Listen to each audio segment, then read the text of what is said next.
Bienvenidos a este webinar. Hoy estamos hablando de un tema súper importante, un tema fundamental para la educación, especialmente para la educación bilingüe en el Ecuador y en muchos países de Latinoamérica. Entonces, hablamos del paradigma de la enseñanza del idioma inglés enfocados en el Ecuador. Muchos de ustedes tal vez se han preguntado, ¿por qué no aprendí inglés durante todo mi proceso académico, durante toda mi vida estudiantil, durante toda mi vida de estudiante? Si en la escuela me enseñaron o aprendí con 6 textos de inglés normalmente, en el colegio también 6 textos de inglés o libros de inglés, como quieran llamarlos, y luego llegué a la universidad. Y en la universidad, dependiendo de la universidad, puede haber sido pública o privada, me dieron 4, 5, 6, 7, 8, hasta 9 y un poco más niveles de inglés, cada uno con sus textos y mucha otra información. ¿Acaso el inglés es tan difícil de aprender? ¿Acaso se necesita 15 años o más para aprender el idioma? ¿Acaso todos esos 15 y más student books que se llaman o libros de estudiantes, más los workbooks o libros de trabajo con sus plataformas, etcétera, etcétera, y cientos de pruebas y trabajos que hicimos durante el proceso académico, acaso no fueron válidos? ¿Acaso no de tantos docentes de inglés o teachers que hemos tenido, ninguno hizo su función? ¿Acaso ninguno me enseñó lo que tenía que enseñarme? Respuestas claras y lógicas a estas preguntas son las que daremos hoy en este webinar. Hablaremos del rol de los gobernantes de turno en la educación, sí, especialmente pues en la educación bilingüe. El sistema educativo, hablaremos del rol de las instituciones públicas y privadas, qué es lo que están haciendo y qué es lo que les correspondería hacer para mejorar.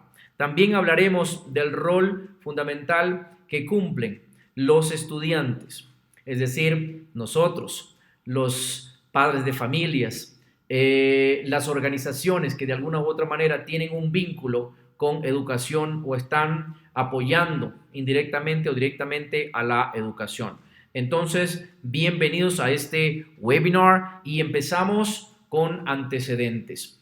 Como dicen siempre, ¿no? En un pueblo que no conoce su historia está condenado a repetirla. Eso significa que si no aprendemos de los errores, obviamente vamos a seguir cometiendo los mismos errores. Es importante conocer los antecedentes de cuando inició el tema del idioma inglés o la enseñanza del idioma inglés en el Ecuador, en el cual estamos enfocados en este webinar.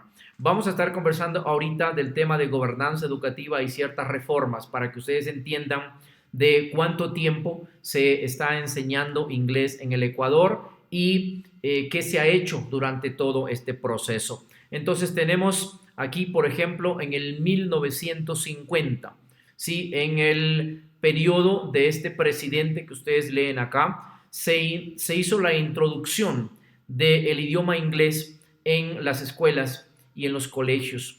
Entonces, en aquella época se dijo o se hizo una reforma educativa en la cual se decía que se enseñase 1 hora de inglés por semana. Entonces, luego pasó bastante tiempo y llegamos al 1973, en el cual vino un proyecto o inició un proyecto que se llamaba CUNA y duró 30 años, es decir, duró hasta el 2003 aproximadamente, sí, no es 2023, 2003 aproximadamente. Entonces, luego vino, sí, una cosa muy importante, muy importantísima que hay que resaltarla aquí durante el año 1986. Como ustedes conocen, para la educación se asigna un presupuesto de acuerdo a el Producto Interno Bruto del país, es decir, de acuerdo a los ingresos, sí, macros del país. Entonces, en este año surgió algo muy interesante, muy importante, que no sabemos con exactitud quién dejó la reforma o quién impulsó este presupuesto, este incremento del presupuesto en educación en general, no en educación bilingüe como tal, sino en educación en general, que fue, no sabemos si este presidente, Osvaldo Hurtado, que estaba en este año, o sería, o de pronto fue el señor León Febres Cordero, que gobernó también durante este periodo. Entonces, en este periodo, 1986, hubo un incremento increíble. Es la mayor inversión en educación que se ha hecho en el Ecuador durante, bueno, hasta ahora, la historia, en el 2024 que estamos, hasta ahora, ¿no? Entonces, aquí está una gráfica y en ese periodo se invirtió o se asignó un presupuesto del 6.87% del PIB. Entonces, eso es muy importante que lo resaltemos. ¿Por qué? Porque luego van a ver ustedes cómo ha ido incrementando y ha ido bajando, ¿sí?, este tema de la inversión en educación. ¿Sí? Entonces, luego venimos al 1992, en el cual se hizo un buen intento del gobierno de Reino Unido a través de su consejo, sí, británico, que todavía existe, el British Council, ustedes lo ven acá. Sí, se hizo un proyecto, sí, que se llamaba CRADL, sí, y eso era por sus siglas en inglés, como ustedes lo ven acá, ¿no? Que era Curricular Reform and Development for English, for Learning of English, for the Learning of English, ¿ok? Lo que ustedes leen acá. Curricular Reform and Development for the Learning of English. Y eso traduciéndolo a español, ¿sí?, más o menos se traduce como en la reforma curricular y el desarrollo del aprendizaje del idioma inglés. Y eso estaba enfocado básicamente al tema de la capacitación y el perfeccionamiento de las capacidades de los docentes, ¿ok?, en todas sus habilidades. Y este proyecto duró 18 años. Fue un buen intento, pero tampoco es que se hizo mucho por el tema de inversión, más que todo, creo yo, ¿no? Porque luego ya bajó la inversión en el tema de educación en el país. Si baja la inversión en educación general, obviamente pues hay un menos presupuesto para el tema de, el tema de la enseñanza del idioma inglés en las instituciones. Especialmente esto estaba enfocado en las instituciones privadas, digamos, públicas, ¿no? Entonces, hasta, digamos, en el año 2006 y 2000, entre el año 2006 y 2008 aproximadamente, sí, se terminó, digamos, este proyecto, sí, en realidad fue un buen intento, pero no se hizo lo que tenía que hacerse, pero sí se dejó algunas bases de que ya algunas personas empezaron recién a entender cómo funcionaban los estándares internacionales, cómo se medían los niveles de inglés, porque anteriormente había nivel 1, 2, 3, 4, 5, 6 y un montón de niveles. Y luego pues ya se empezó la introducción. Este año se empezó la introducción del A1, A2, B1, B2, C1, C2, etcétera, etcétera, ¿no? Entonces fue un buen intento, ¿sí? Un buen intento, y hay que reconocer que por lo menos se dejó establecidas las bases para que de ahí en adelante surja lo que vino después. Hasta el año 2007, ¿ok? Hasta el año 2007, ¿sí? Inglés fue opcional en las escuelas, ¿ok? Opcional. A pesar de los esfuerzos que se hicieron anteriormente, ¿sí? Hasta el año 2007, que lo hemos resaltado aquí, el inglés era opcional en las escuelas. En el año 2008, ¿sí?, Ecuador da un giro, ¿sí?, y empiezan otra vez a retomar con seriedad el tema de la enseñanza-aprendizaje del idioma inglés en el Ecuador. Entonces, empiezan a hacer un proyecto, sí, que un proyecto muy interesante, ¿no?, que les llevó a producir de alguna otra manera una serie de textos para que los estudiantes de las instituciones públicas ya accedan a un material guía y con ese material puedan seguir su proceso de aprendizaje en el idioma inglés. ¿Ok? Entonces, y se introdujo también o se incluyó como parte del plan curricular o plan de estudios entre 2 y 3 horas de inglés por semana. Obviamente no era mucho, pero fue mucho mejor que lo que se había hecho anteriormente. Se produjo una serie que se llamaba, así como ustedes la ven acá, Our World Through English, o traducido al español, eso es Nuestro Mundo a través del inglés. A pesar de los esfuerzos, de la gran inversión que sí se hizo en este tipo de reformas curriculares y creación de material, sí, este material no cumplía con el SURF o el cuadro europeo de referencia común, que es al cual se basan todos los estándares internacionales. Y normalmente, digamos, un material que cumpla con los estándares internacionales tiene la mayoría de estas características, y este es un artículo, ¿sí?, científico que lo escribió. Aquí abajo ustedes ven quién lo escribió, pues hemos puesto la fuente, ¿no? En el 2021, sí, lo publicaron en MEX-TESOL, sí, y ahí están los nombres y de las universidades, una de la Universidad de Machala y otra docente de la Universidad Regional Aikian o Iquian, sí, docente Sandy y docente Ligia. Si la citamos por si ven este video, hemos tomado esta información desde ahí, en el cual estos docentes hicieron una comparación del material que ustedes ven acá arriba. Este es OWTE, es Our Word Through English, ¿sí? Y el de acá es otro material que se llama Postcards, y otro material que se llama Viewpoints. Hicieron la comparación con este material que produjo el gobierno, ¿sí?, o el Ministerio de Educación a través del gobierno, y pues con otros materiales que sí cumplían con los estándares internacionales o cumplen. No sé si todavía existirán estos materiales. Entonces ustedes ven aquí, por ejemplo, que ellos solamente básicamente se enfocaron en estos, ¿no? Sí, en lo que ustedes ven acá, que no tengo para qué traducírselos, pero ustedes ya ven las X y las diferencias, ¿no? Este de aquí al menos tiene absolutamente casi marcadas todas las X. Entonces, pues sí cumplían, estos de acá cumplían con los estándares y este no cumplía con los estándares, pero fue un gran esfuerzo. Sí, un gran esfuerzo, y fue en realidad algo muy, muy interesante que ya los estudiantes en el sector público tengan ya al menos, perdón, al menos una guía en el cual podían, sí, trabajar todo el tiempo, sí, una, tres o horitas a la semana, y ya poder ir mejorando un poco más el idioma inglés. Entonces, relativamente, el idioma inglés en el Ecuador es absolutamente nuevo, ¿sí? Nace a partir de 2010, ¿sí? Y al 2024, que estamos grabando este video, prácticamente tiene 14 años. Entonces, el inglés es un adolescente en el Ecuador.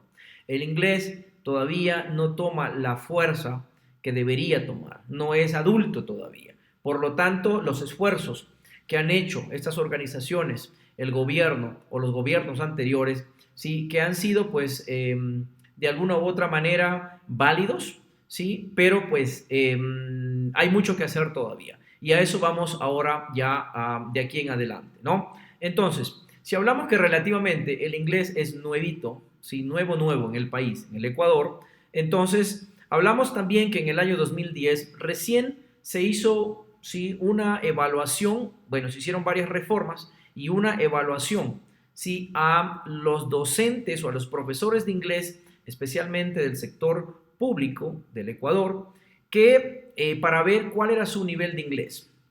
Muy importante repetir esta parte, ¿no? Que no estamos hablando ahorita de los estudiantes, estamos hablando de una evaluación docente que se les hizo a todos los profesores de diferentes edades que tienen nombramiento o que trabajaban por contrato, sí, en instituciones públicas, ¿no? Porque algunos que trabajaban con contratos también.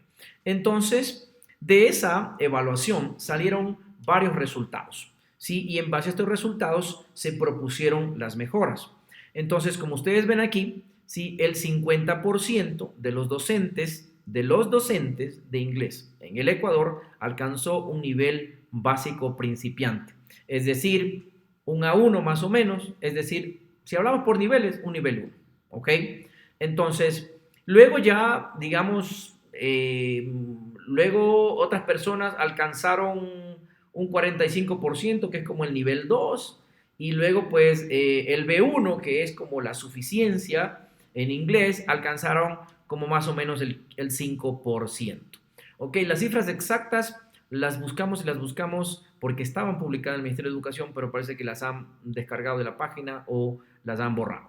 Entonces, para que ustedes entiendan un poquito, los niveles de inglés se categorizan así en estándares internacionales.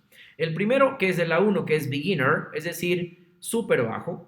¿Sí? A este nivel súper bajo es el que llegaron la mayoría, ¿sí?, de los docentes que enseñaban en las escuelas públicas en el Ecuador. Y luego un 45 aproximadamente por ciento llegó a elementary, que es elemental, ¿no? Es algo, bueno, algo por ahí, algo hablamos en inglés, ¿ok? Entonces, aquí también estamos hablando de los docentes, ¿ok? Y luego al B1, que es Intermediates, es decir, un nivel intermedio que se categoriza o se entiende que es como una suficiencia en el idioma inglés, ¿sí? A ese solamente llegaron como un 5%, es decir, de todos los docentes que enseñaban a nuestros hijos, digamos, ¿no? Así para englobar, ¿no? A nuestros hijos, ¿sí? En las instituciones públicas del Ecuador, ¿sí? Tenían un nivel súper, súper bajo. Entonces, luego venimos con estos niveles que ninguno los alcanzaron, ¿sí? Es decir, Upper Intermediates es un nivel ya de proficiencia, y tenemos avanzado y un Mastery, que un nivel C2 es como una maestría en inglés. Esto es lo que pasó en el año 2010. Entonces, de acuerdo a esta evaluación, se empezó a tomar con mucha más seriedad, porque se dieron cuenta, el gobierno que estaba en ese entonces, se dio cuenta de que en realidad no se estaba enseñando inglés porque ni siquiera los docentes estaban capacitados o no tenían las habilidades ni el nivel para enseñar inglés. Claro, una cosa son los procesos internos que ellos tenían, es decir, sus nombramientos o sus maestrías o cosas como esas que ya vamos a hablar después, sí que eso no les garantiza que realmente pues sabían el idioma. Entonces, en el 2010 y 2011 se inició, digamos, el proceso un poco más serio, ¿sí? Y se hicieron varias reformas en el cual pues se les impuso, digamos, de esa manera, ¿no? Se les obligó a los docentes de inglés, ¿sí? Del sector privado, perdón, del sector público, a que al menos alcancen un nivel B2 en inglés, que se los vuelvo a repetir, está por acá, que es un Upper Intermediate, es decir, un nivel eh, proficiencia, digamos, ¿no? Tiene que ser proficiente en el idioma para que pueda enseñarlo. Entonces, después ya de esto vino un proceso de capacitación a los docentes, y el gobierno hizo una gran inversión en capacitación. Hicieron un tema con el TESOL, ¿sí? Digamos con el ETS, que es una empresa que maneja varios exámenes, entre ellos el TOEFL, ¿sí? Que TOEFL significa Teaching English, ¿sí? Teaching of English as a Foreign Language, ¿ok? Entonces, pues eso es como un test de enseñanza en el idioma extranjero, ¿no? Entonces, pues este examen, ¿sí? Fue el que se decía, ¿no? Que tenían que los docentes prepararse para rendir ese examen y al menos alcanzar el puntaje para que les lleve a un B2 de acuerdo al marco común europeo de referencia para las lenguas, ¿ok? Que eso en inglés es el SURF y aquí está en español. Entonces, aproximadamente, bueno, son datos que hemos sacado, investigado, pero no son datos exactos, ¿no? Teníamos aproximadamente, digamos, 9,000 docentes, sí, nativos y no nativos. Asumimos que algunos que eran nativos también o tenían un buen antecedente del idioma inglés fueron los que, pues, entraron en ese 5%, ¿no? Entonces, aproximadamente unos 6,000 docentes de estos 9,000 sí alcanzaron el puntaje A1, es decir, súper, súper bajo. De ellos, aproximadamente unos 2,000 profesores o docentes alcanzaron el nivel A2, que es un nivel, digamos que algo de inglés sabían, sí, algo, y unos 1,000 normalmente aproximadamente alcanzaron un nivel de suficiencia en el idioma inglés. Entonces, luego el gobierno de ese entonces, estamos hablando del año 2010, 2011, ¿sí? Se dieron cuenta de que en realidad los docentes necesitaban capacitarse, ¿ok? Y hicieron una inversión en educación. Hicieron un convenio con la Universidad de Kansas, Kansas State University, ¿sí? En los Estados Unidos, y un programa que se llamaba Go Teachers, ¿sí? Ese programa, ¿sí? Que duró entre 2014 y 2018 y desafortunadamente no le dieron continuidad.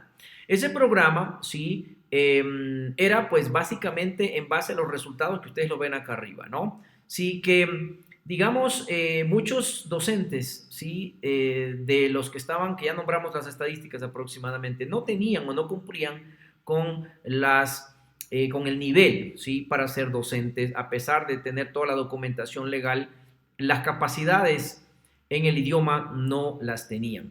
Entonces vino este programa, ¿sí?, que era justamente para capacitar a esos docentes, ¿sí?, para que tengan, aparte del examen TOEFL, ¿sí?, tenían esta opción y era pagado por el gobierno de irse con estos programas, ¿sí?, a hacer una maestría o hacer un programa especial en la Universidad de Kansas. Entonces, estas becas eran para los docentes, ¿sí?, para que se preparen y pues vivan un poco más la experiencia, la inmersión, digamos, en un país que se habla el inglés, ¿sí?, y que pues vengan ya preparados para que pues vayan a las clases. Ese era un compromiso que tenían que hacer, que regresen a las clases de las instituciones públicas y transmitan sus conocimientos a las futuras generaciones. Entonces, aquí les muestro, por ejemplo, con el permiso de estos docentes, algunos de ellos son buenos amigos, ¿sí?, que aprovecharon la oportunidad y viajaron e hicieron estos programas. Entonces, aquí hay una fotografía, por ejemplo, ¿sí?, de docentes que fueron beneficiarios o becarios de este programa Go Teachers. Aquí tienen, por ejemplo, otros docentes y así les sigo pasando. Por ejemplo, acá hay otros docentes y acá hay otro grupo de docentes. Entonces, todo estaba bien, ¿sí? Todo estaba súper bien, ¿sí? Todo funcionaba de maravillas. Los docentes estaban motivados, estaban realmente comprometidos, ¿sí?, o cambiaron o estaban cambiando ese chip para comprometerse con la educación bilingüe, la enseñanza, el aprendizaje del idioma inglés en el Ecuador, ¿sí? Hasta que luego vinieron otros gobiernos, ¿sí? Y prácticamente, ¿sí?, nosotros aquí somos una institución educativa. Nosotros no nos fijamos en un X gobierno que hizo las cosas bien o hizo las cosas mal, independientemente de quién haya estado en el poder en aquel entonces o en esos periodos. Sí, pues las cosas hay que decirlas como son, ¿no? No es que somos partidarios de uno o de otro, simplemente pues hacemos referencia a lo que pasó. Entonces, comenzó el desastre, decimos porque empezaron a disminuir y a no darle continuidad a esos procesos tan interesantes que les comentamos brevemente. Hicieron una pequeña cuestión por ahí, ¿sí?, en el EFL, que EFL significa English as a Foreign Language, ¿sí?, o inglés como lengua extranjera. Hicieron un tema del currículum por ahí, ¿sí?, y trataron de implementar este método que se llama CLIL, que ustedes lo pueden ver, digamos, aquí en inglés y acá está en español, ¿no? Aprendizaje integrado de contenidos en el idioma, o acá dice Contents and Learning, Contents and Language Integrated Learning, ¿sí? Entonces, pues lo hicieron, lo intentaron ingresar, lo intentaron poner en contexto, pero pues ninguno de estos gobiernos, sí, en realidad, pues ha hecho lo que tiene que hacer en el tema de enseñanza-aprendizaje del idioma inglés, a excepción de aquel que estaba en el 2010 y 2011, que sí se hizo un impulso para hacer cambios. Y estos, digamos, los gobiernos actuales, y no sabemos los que van a venir, no sabemos si le van a dar, pues,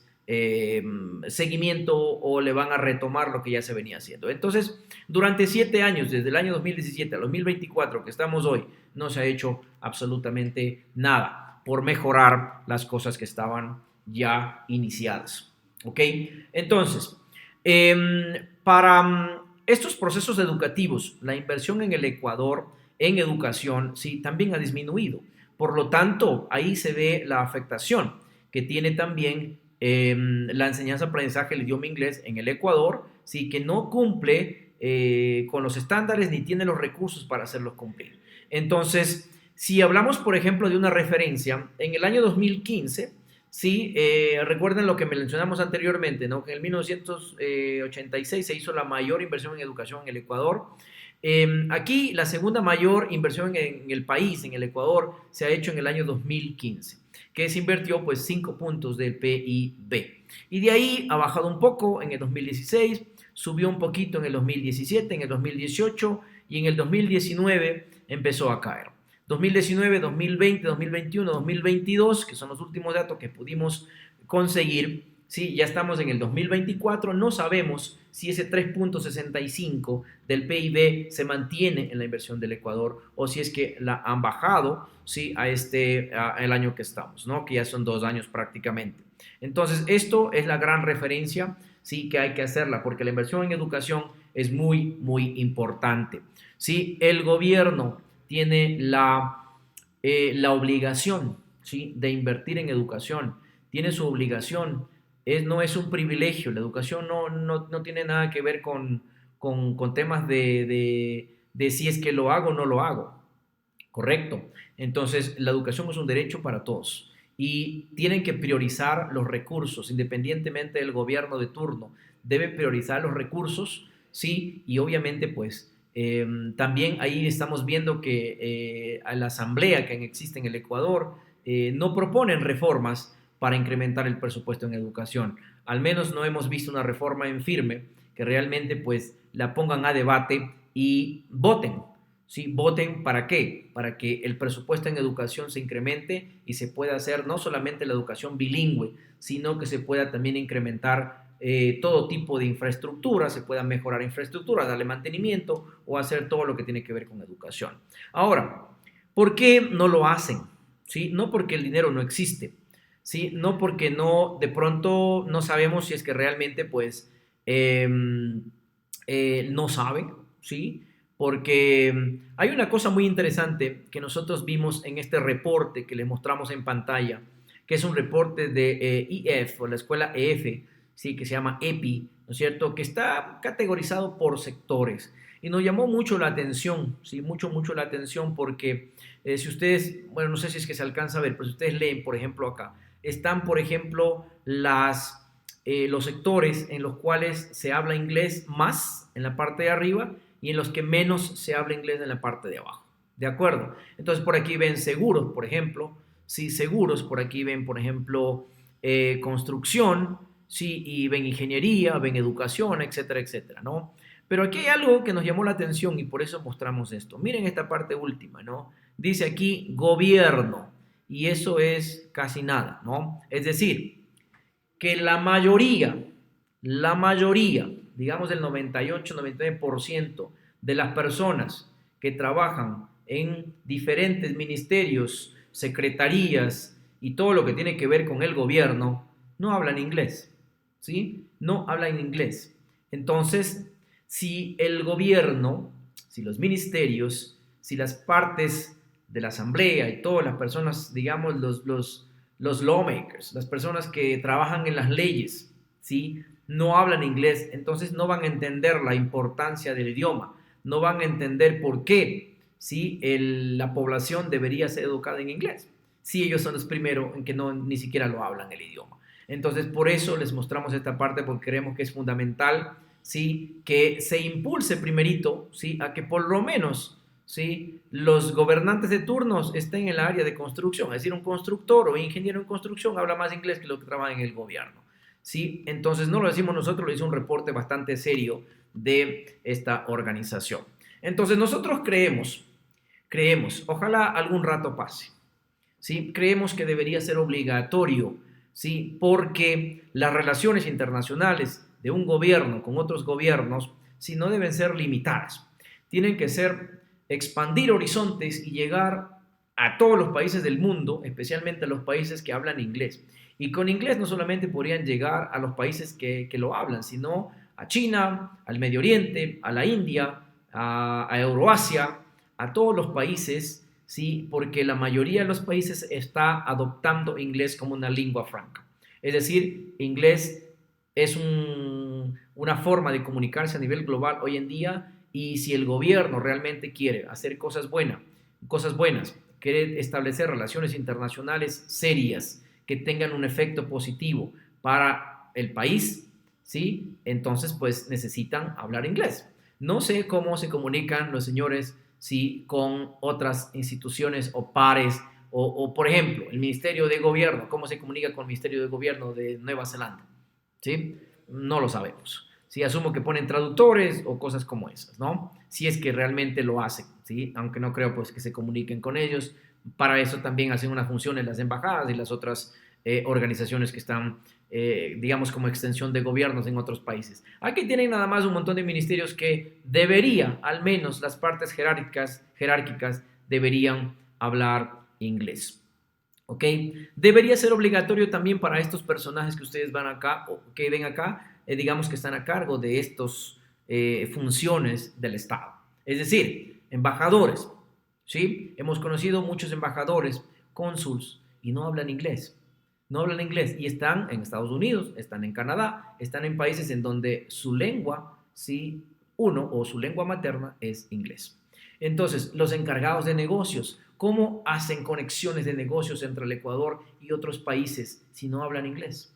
¿Sí? ¿Cómo hacen el tema de turismo? ¿Cómo trabajan en educación? ¿Cómo trabajan en defensa? ¿Cómo trabajan en salud, en agricultura, en prensa, en cooperación internacional? Los oficiales consulares y muchas otras gente que trabajan en embajadas y consulados, que hay muchísimos en muchos países, ¿sí? ¿Por qué no les exigen que al menos tengan un B1 en inglés para postularse a esos cargos? Eso debería ser una tarea que debería iniciarse, sí, urgentemente, ¿ok? Con alguna reforma, sí, con alguna cuestión, deberían, pues de alguna otra manera, iniciar esos cambios. Dentro de esas reformas gubernamentales, sí, porque todo parte desde arriba, parte del gobierno, debería también hacerse una reforma curricular, ¿sí? Una reforma curricular al sistema educativo, ¿ok? Ya estamos cambiando de los gobernantes al sistema educativo. Entonces, el sistema educativo sí necesita unas reformas urgentes. Necesita, sí, entender por qué les enseñamos a los chicos de la escuela, a los chicos de colegio y a los jóvenes de la universidad, por qué les enseñamos tantos años de inglés, 15 años de inglés, ¿sí? Y no aprenden al final. ¿Sí? ¿Qué es lo que está pasando? ¿Por qué lo seguimos replicando si sabemos que no funciona? ¿Sí? Si sabemos que al estudiante cuando ya termina, si a pesar de los montón de horas que ha cogido durante o ha tomado inglés durante todo su proceso académico, si termina, qué sé yo, un 2% termina reteniendo algo de información en inglés. Sí, y eso pues entre comillas que son buenos estudiantes o estudiantes que pues de alguna otra manera tienen otros objetivos en sus vidas. Entonces no es que el estudiante no puede, no es que el estudiante sí se le hace muy difícil, sí, no, para nada. El currículum es el que también no está ayudando a que estos cambios sí realmente pues se den, ¿no? Y se vean ya plasmados en la sociedad. Entonces, si tenemos 15 años, ¿sí? De aprendizaje en el idioma inglés, escuela, colegio, universidad, ¿por qué no dividir los contenidos, ¿sí? Por poner un ejemplo, ¿por qué no dividir y digamos en la escuela, en el primer año de escuela, ¿sí? Solamente se crea un material, ¿sí? Y aquí juegan también una función fundamental las editoriales, ¿no? Que en las editoriales deberían también trabajar en materiales adaptados a la realidad de un país.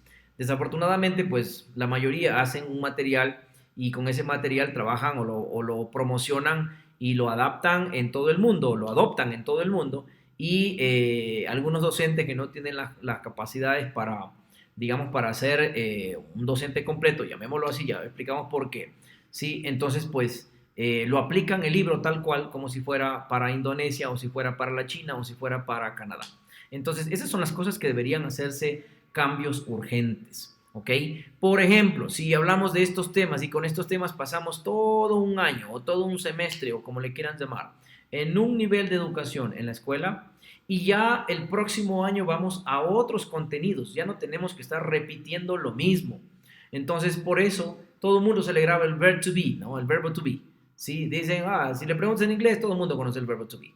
¿Sí? ¿Por qué? Porque el verbo to be se repite en la escuela en todos los años, en el colegio en todos los años, en la universidad en todos los años.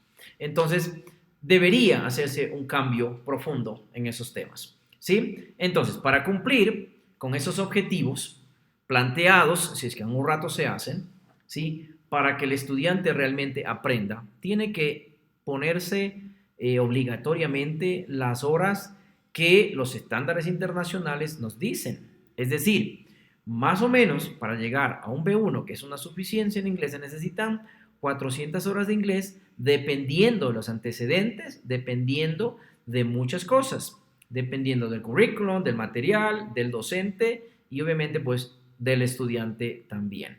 Entonces se podría sugerir que al menos incluyan 2 horas al día, 10 horas a la semana, 40 horas al mes, pero con diferentes, digamos, con una lista de temas diferenciados, que sean secuenciales, no lo mismo que se está haciendo hoy en día. ¿sí? No lo mismo porque eso no funciona y no va a funcionar jamás si no hacen los cambios profundos.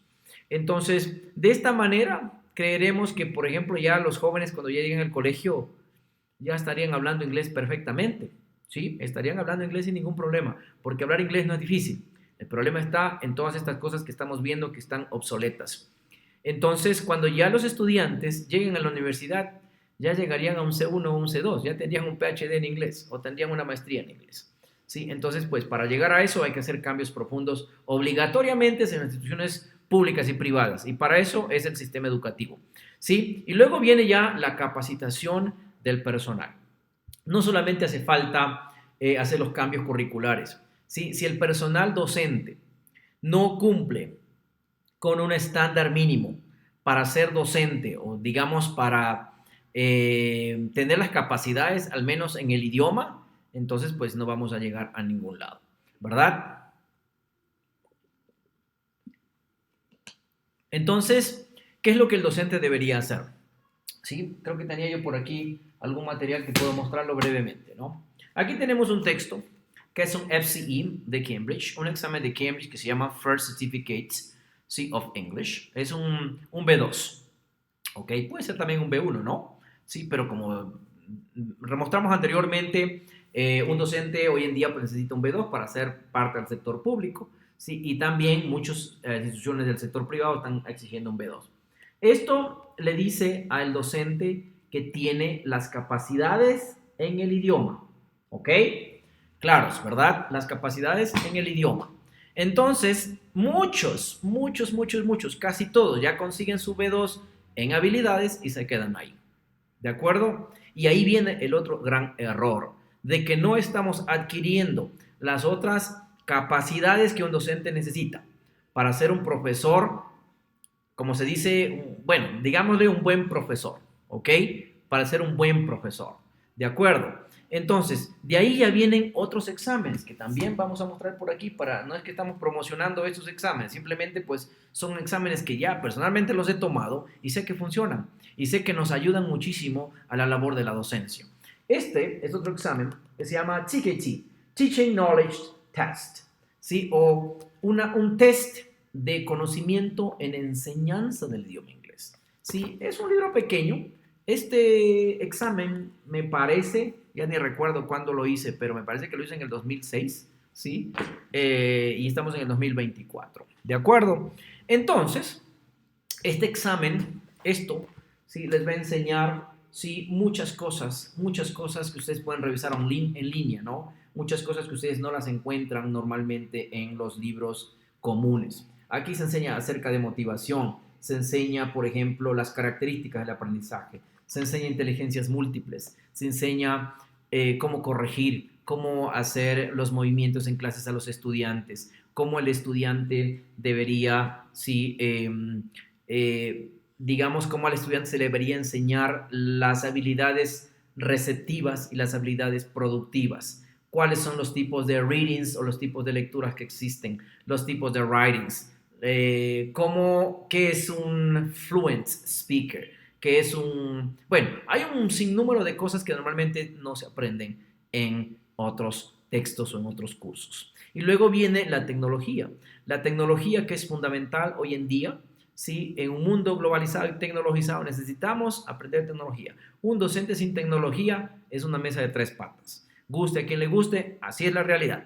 Entonces, si un docente no maneja la tecnología, estamos también, ¿sí? No estamos cumpliendo con, ¿sí? Entonces, lo que queremos decirle a esto, ¿sí? Con esto a los docentes y a todas las personas que están viendo el video, es que no basta solamente saber el idioma. Hay que conocer muchas otras cosas para ser un docente bueno, ¿sí? Un buen docente. Además de eso, hay muchos otros materiales que le ayudan a usted a ser un buen docente, como por ejemplo este librito, ¿sí? Que tiene muchas cosas que ustedes pueden ver acá. No sé si se vea porque parece que está un poquito más lejos del tema, ¿no? Sí, esto es de Jaxie Richards, que es uno de los autores más reconocidos a nivel global, que tiene que ver con métodos y acercamientos en la enseñanza de los idiomas, no solamente enseñanza del inglés, en la enseñanza de los idiomas, ¿ok? Entonces, estamos hablando de que hay muchas cosas que hay que mejorar, ¿sí? Pero obviamente, si no hay una mejora de parte de los gobernantes de turno, de los gobernantes presidentes, vicepresidentes, ministerios, embajadores, etcétera, etcétera. También debería pasarse esa información a los gobernantes principales, porque al menos en el Ecuador tienen gobernadores, los cuales son una branch, es decir, una sucursal del gobierno en las provincias, ¿sí? Y pues básicamente a los administradores de la educación fundamentalmente. Por ejemplo, nos referimos a esto a los rectores, a los coordinadores, a los inspectores, ¿sí? Del sector público y privado de las instituciones que existen hoy en día. Porque si ellos no entienden, si ellos no hablan el idioma, si no conocen qué son estándares internacionales, si no conocen cómo son o cómo funcionan, ¿no es cierto?, todo el tema de la enseñanza-aprendizaje en métodos y en nuevas prácticas, pues no le van a poner énfasis ni le van a dar la importancia que realmente esto requiere. Y luego viene pues obviamente el tema de los docentes. De los docentes hablamos, ya les dimos algunas sugerencias, no estamos hablando de los docentes en el sector público solamente, estamos hablando en el sector privado también, ¿sí? Que obviamente tienen que hacer aquellos cambios. Las instituciones públicas, como les comentábamos, juegan un rol muy importante en la educación del idioma inglés en la sociedad. Entonces, ellos tienen que entender en cómo aplicar la norma, primeramente, ¿no? Capacitar, obviamente, como les dijimos, a todos su personal administrativo para que lo entienda de mejor manera. Y capacitar a los docentes con algunas de las sugerencias que les acabamos, por ejemplo, de indicar. Aquellos administradores de la educación, hay muchos, especialmente el sector público, que se han convertido en robots, ¿sí? Es decir, van todos los días, hacen lo mínimo con lo que existe alrededor y no hacen más por mejorar la educación. Todos sabemos que jamás el sueldo, ¿sí?, o el salario de un docente va a compensar todo el trabajo que hay de por medio. Al menos los profesores que somos conscientes, los profesores, los docentes que somos, que trabajamos por convicción, que trabajamos no trabajamos por el salario, sino que trabajamos por vocación, ¿sí? Aquellos lo sabemos perfectamente. Que ser un robot no sirve de nada, ¿sí? Esos son los profesores que realmente pues llegan a una zona de confort y nunca les gusta salir de ahí.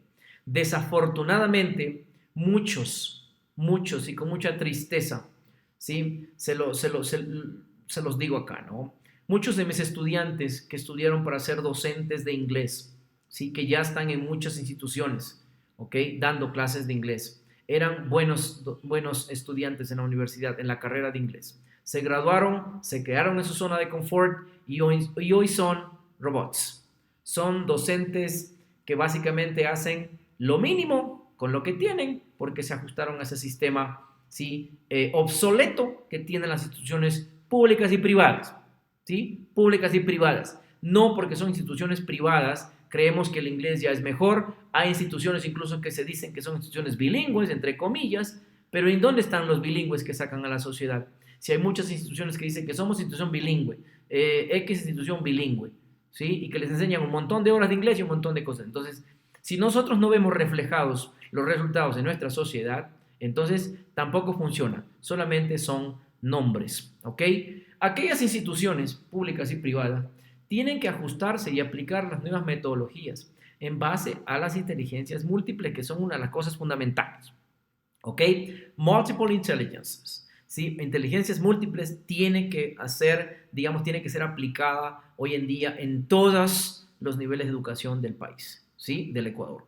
Entonces, aparte de eso, es una parte que se está manejando mucho a nivel global hoy en día, que tiene que ver con las clases diversas. Y tiene mucha relación al tema de la inteligencia múltiple, de las inteligencias múltiples. ¿Por qué? Porque va correlacionado. Es decir, mi clase, yo no puedo ir con algo, hago mi planificación, hago un tema, hago esto, hago lo otro, pero eso tal vez me sirva, tal vez no me sirva para 1, 2, 3, la mitad o un cuarto de mis estudiantes en la clase. Tengo que saber cómo adaptar mis contenidos al contexto real de mis estudiantes y para ello es fundamental conocer las inteligencias múltiples para conocer qué tipo de estudiantes yo tengo y cómo transmitirles el conocimiento del idioma de una manera que realmente les llegue a ellos y no sigamos en la misma ruleta rusa de que terminan un año, siguen el otro año, terminan la universidad y no hablan inglés. Entonces, hay que invertir tiempo en construir relaciones interpersonales con el estudiante. A veces hay muchos docentes que hoy en día, como les decimos, muchos docentes robots también, ¿no? De que se van, por ejemplo, con el texto. Hagamos de cuenta que estamos enseñando este texto que es un TOEFL, un examen TOEFL International. ¿Sí? Y van así, ¿no? Si el libro les dice, haga esto, listo, hagan esto. O sea, van página por página, ¿sí? Página por página y van, digamos, corriendo, ¿sí? ¿Por qué? Porque tienen que terminar ese libro, porque tienen que terminar las unidades y pues básicamente eso es lo que no funciona hoy en día. Por eso es importantísimo hacer los cambios curriculares, en donde se coja solamente una porción de ese material, ¿sí? Y se enseñe durante ese tiempo, ¿sí? Y así pues podamos ir secuencialmente educando a nuestros estudiantes o a nuestras nuevas generaciones en el idioma y haciendo una cultura del idioma y otras cosas que ya vamos a hablar también después de esta diapositiva. Hay que entender, escúchese bien claro por favor a toda la sociedad, hay que entender que hay que llenar cerebros, ¿sí? Hay que llenar cerebros, no sacamos nada llenando libros, eso es lo que no funciona. En el idioma inglés se tiene ese gran problema, ¿sí? Por eso es que al inicio comenzamos informando 6 libros en la escuela, 6 libros en el colegio y 6, 7, 8, 9 libros en la universidad. Los llenamos toditos, todos los llenamos, o al menos algunos quedaron por ahí a medias, pero bueno, dependiendo de, ¿sí? Se llenaron o por lo menos se vieron así a simple vista, ¿sí? Pero ¿cuánto me quedó en mi cerebro? ¿Sí? ¿Por qué no aprendí inglés? Ahí viene la pregunta otra vez, la pregunta clave. ¿Por qué no aprendí inglés? Si estudié con tantos libros y tantas pruebas y tantos trabajos que me hicieron hacer y tantas plataformas que me hicieron completar. ¿Sí? ¿Por qué? Porque estamos llenando libros y no estamos llenando cerebros. Ese es la parte fundamental que hay que cambiar. ¿Sí? Dejemos de estar llenando, ¿sí?, tantos libros y empecemos a llenar cerebros. ¿De acuerdo? Esa parte está, creo que más que clara para todas las personas que están viendo o los que van a ver este video. Las instituciones públicas deben también generar cambios, ¿sí? Tienen que ya pasar a ser no solamente instituciones que hacen caso, pero tienen que también, a pesar de, digamos, pueden ser, tienen que adaptar, ¿sí? Adaptar sus contenidos, sus docentes y sus cuestiones a sus realidades. No es lo mismo enseñar, por ejemplo, en Quito, enseñar inglés en Quito, digamos, instituciones de la capital del Ecuador, a enseñar inglés, qué sé yo, en una ciudad pequeña como Ibarra, o a enseñar inglés en una ciudad pequeña como Quevedo, o enseñar inglés en una ciudad pequeña como, no sé, Saquicilí, ¿sí? Que son ciudades pequeñas del Ecuador que están en otras provincias y que la realidad socioeconómica, la realidad educacional es absolutamente diferente a lo que pasa en otras ciudades un poco más grandes. Entonces, estas instituciones públicas y privadas tienen que empezar a crear oportunidades para los estudiantes, empezar a crear necesidades. Si el estudiante no tiene la necesidad de aprender algo, no lo aprende, simple y llanamente no lo aprende. ¿De acuerdo? Si usted no tuviera la necesidad de entender cómo funciona el paradigma de la educación en la enseñanza del idioma inglés en el Ecuador, no estuviera viendo este video. Entonces, es así de sencillo para entenderlo, ¿no? Entonces, si nosotros, por ejemplo, vimos anteriormente, sí que en el año, por ejemplo, 2000, mal no recuerdo, 2011, 2012, 2013, 2014, hasta 2018, se estaba dando becas a los docentes, ¿sí? Para que vayan a estudiar a otros países y vengan preparados ya con todas las nuevas herramientas, las tecnológicas, los nuevos métodos y nuevas prácticas en la enseñanza-aprendizaje del idioma inglés. Entonces venían y transmitían ese idioma a las nuevas generaciones o los estudiantes. Entonces, habían esas oportunidades. Recursos no faltan. Simplemente es la falta de visión de los gobernantes de turnos quienes dicen que no hay recursos, pues recursos siempre va a haber.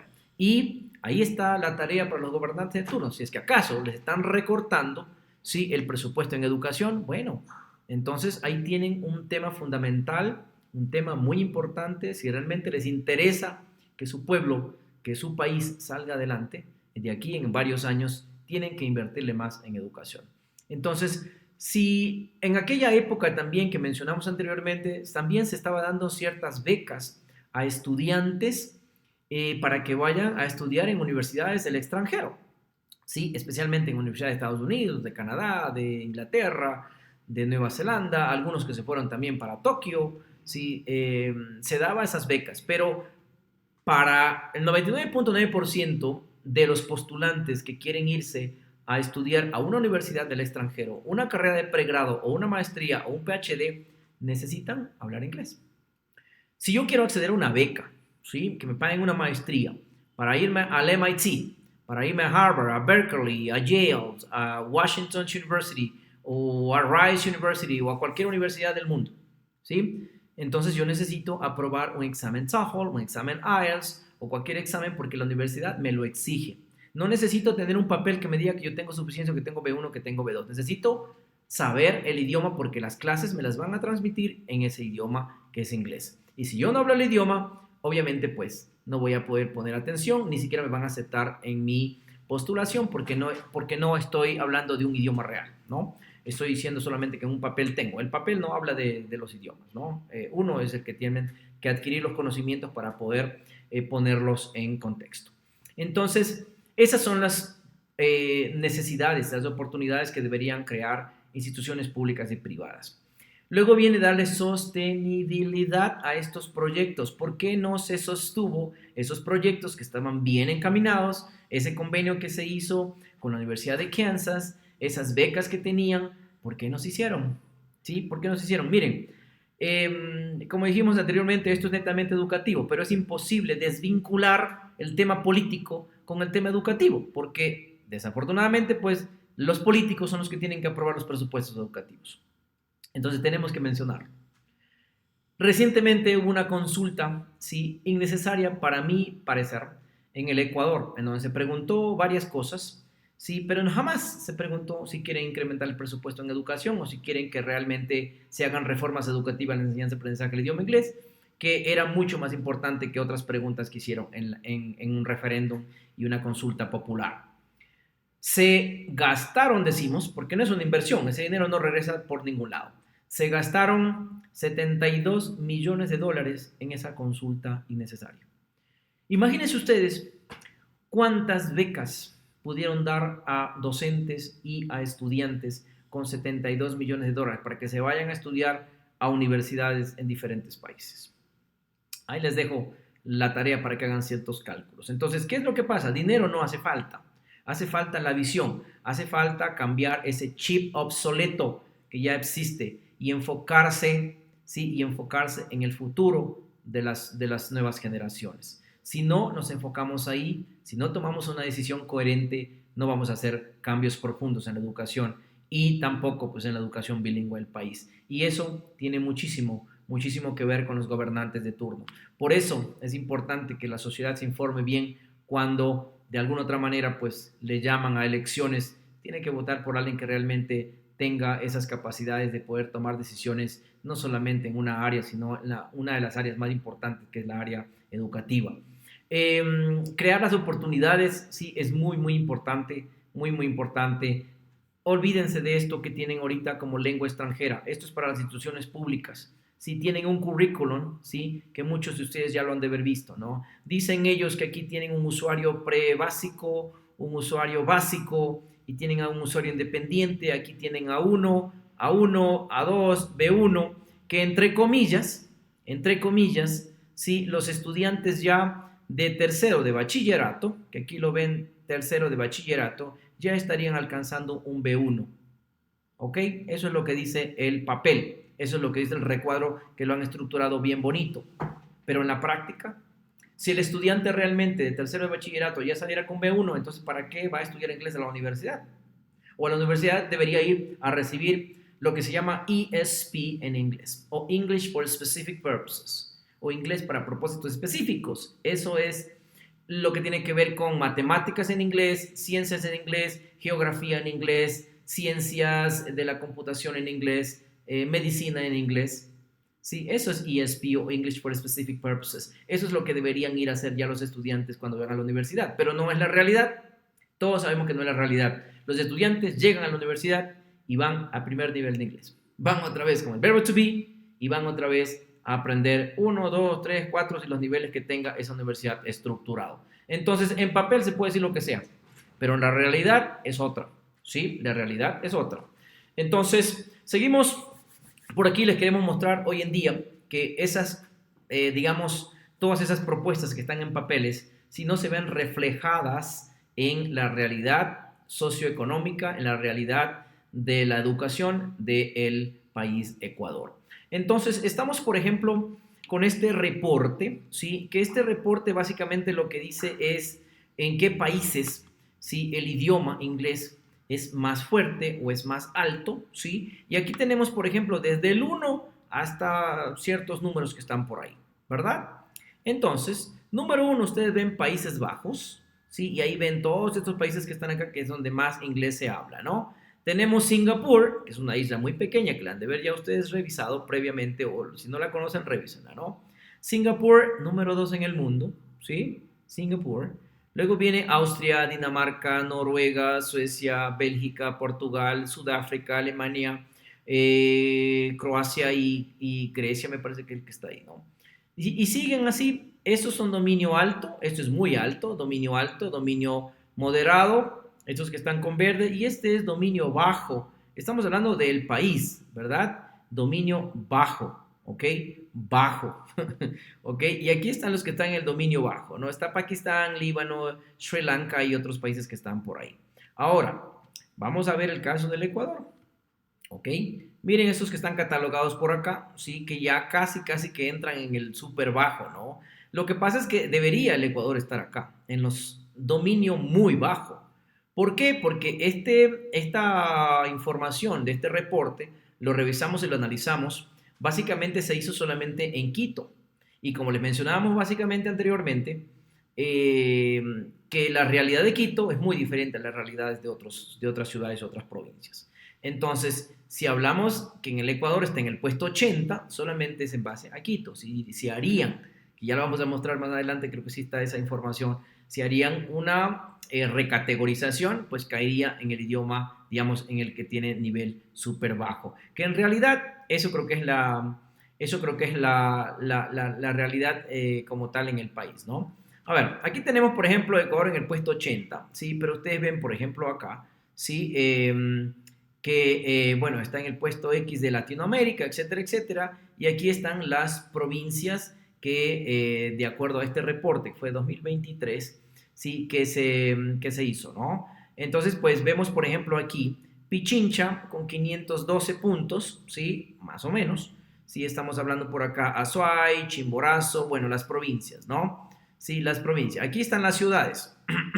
Sí, las ciudades. Quito sale primerito y está con el verde, ¿no? Con el verde significa que llega por aquí, ¿ok? Entonces, por Quito está el Ecuador en el puesto 80, más no por las otras ciudades, porque ya a partir de Guayaquil, Cuenca y Riobamba aparecen ya con una línea amarilla.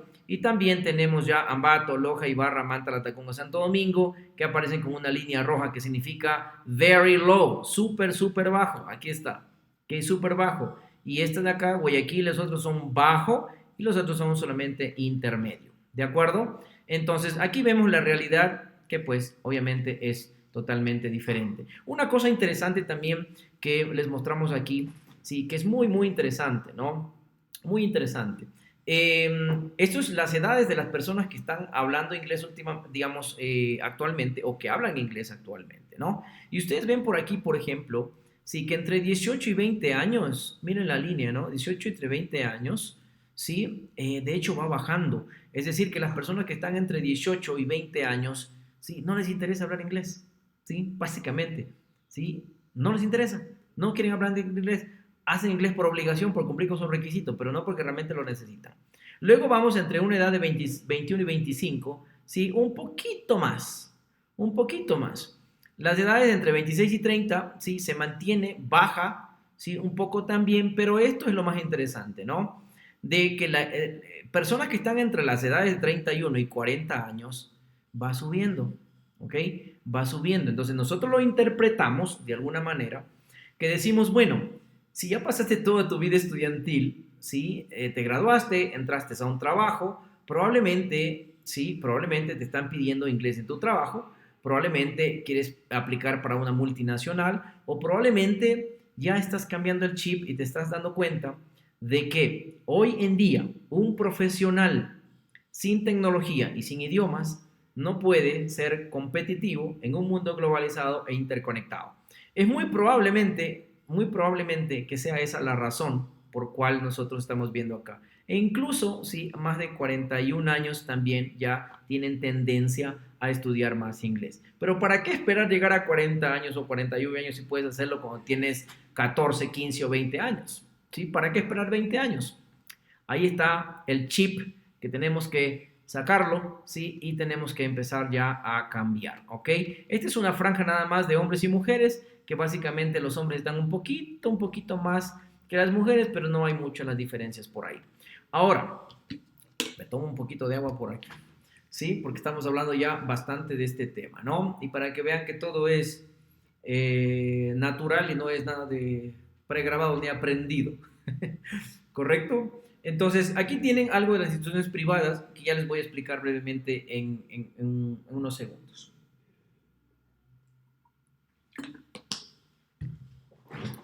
Perfecto. Entonces, instituciones privadas juegan un papel fundamental en la educación bilingüe, ¿sí? En la educación de diferentes idiomas, especialmente del idioma inglés en el Ecuador, ¿sí? Pero también, desafortunadamente, estamos con unos problemas por ahí que hay que mejorarlos. ¿Cuál es el tema de las instituciones privadas? ¿Sí? Que ofertan cursos, ¿ok? Que probablemente pues también sus currículums que tienen no están aplicados a los estándares internacionales. O tal vez sus docentes no los están aplicando de manera correcta, ¿sí? Entonces, hay diferentes cursos, ¿no? Ahí depende de la institución. Pueden ofrecerte un curso que aprende inglés en 6 meses, te damos suficiencia en 8 meses, proficiencia B2 en 3 meses, ¿sí? Y hay muchas otras cosas que aparecen por ahí en redes sociales.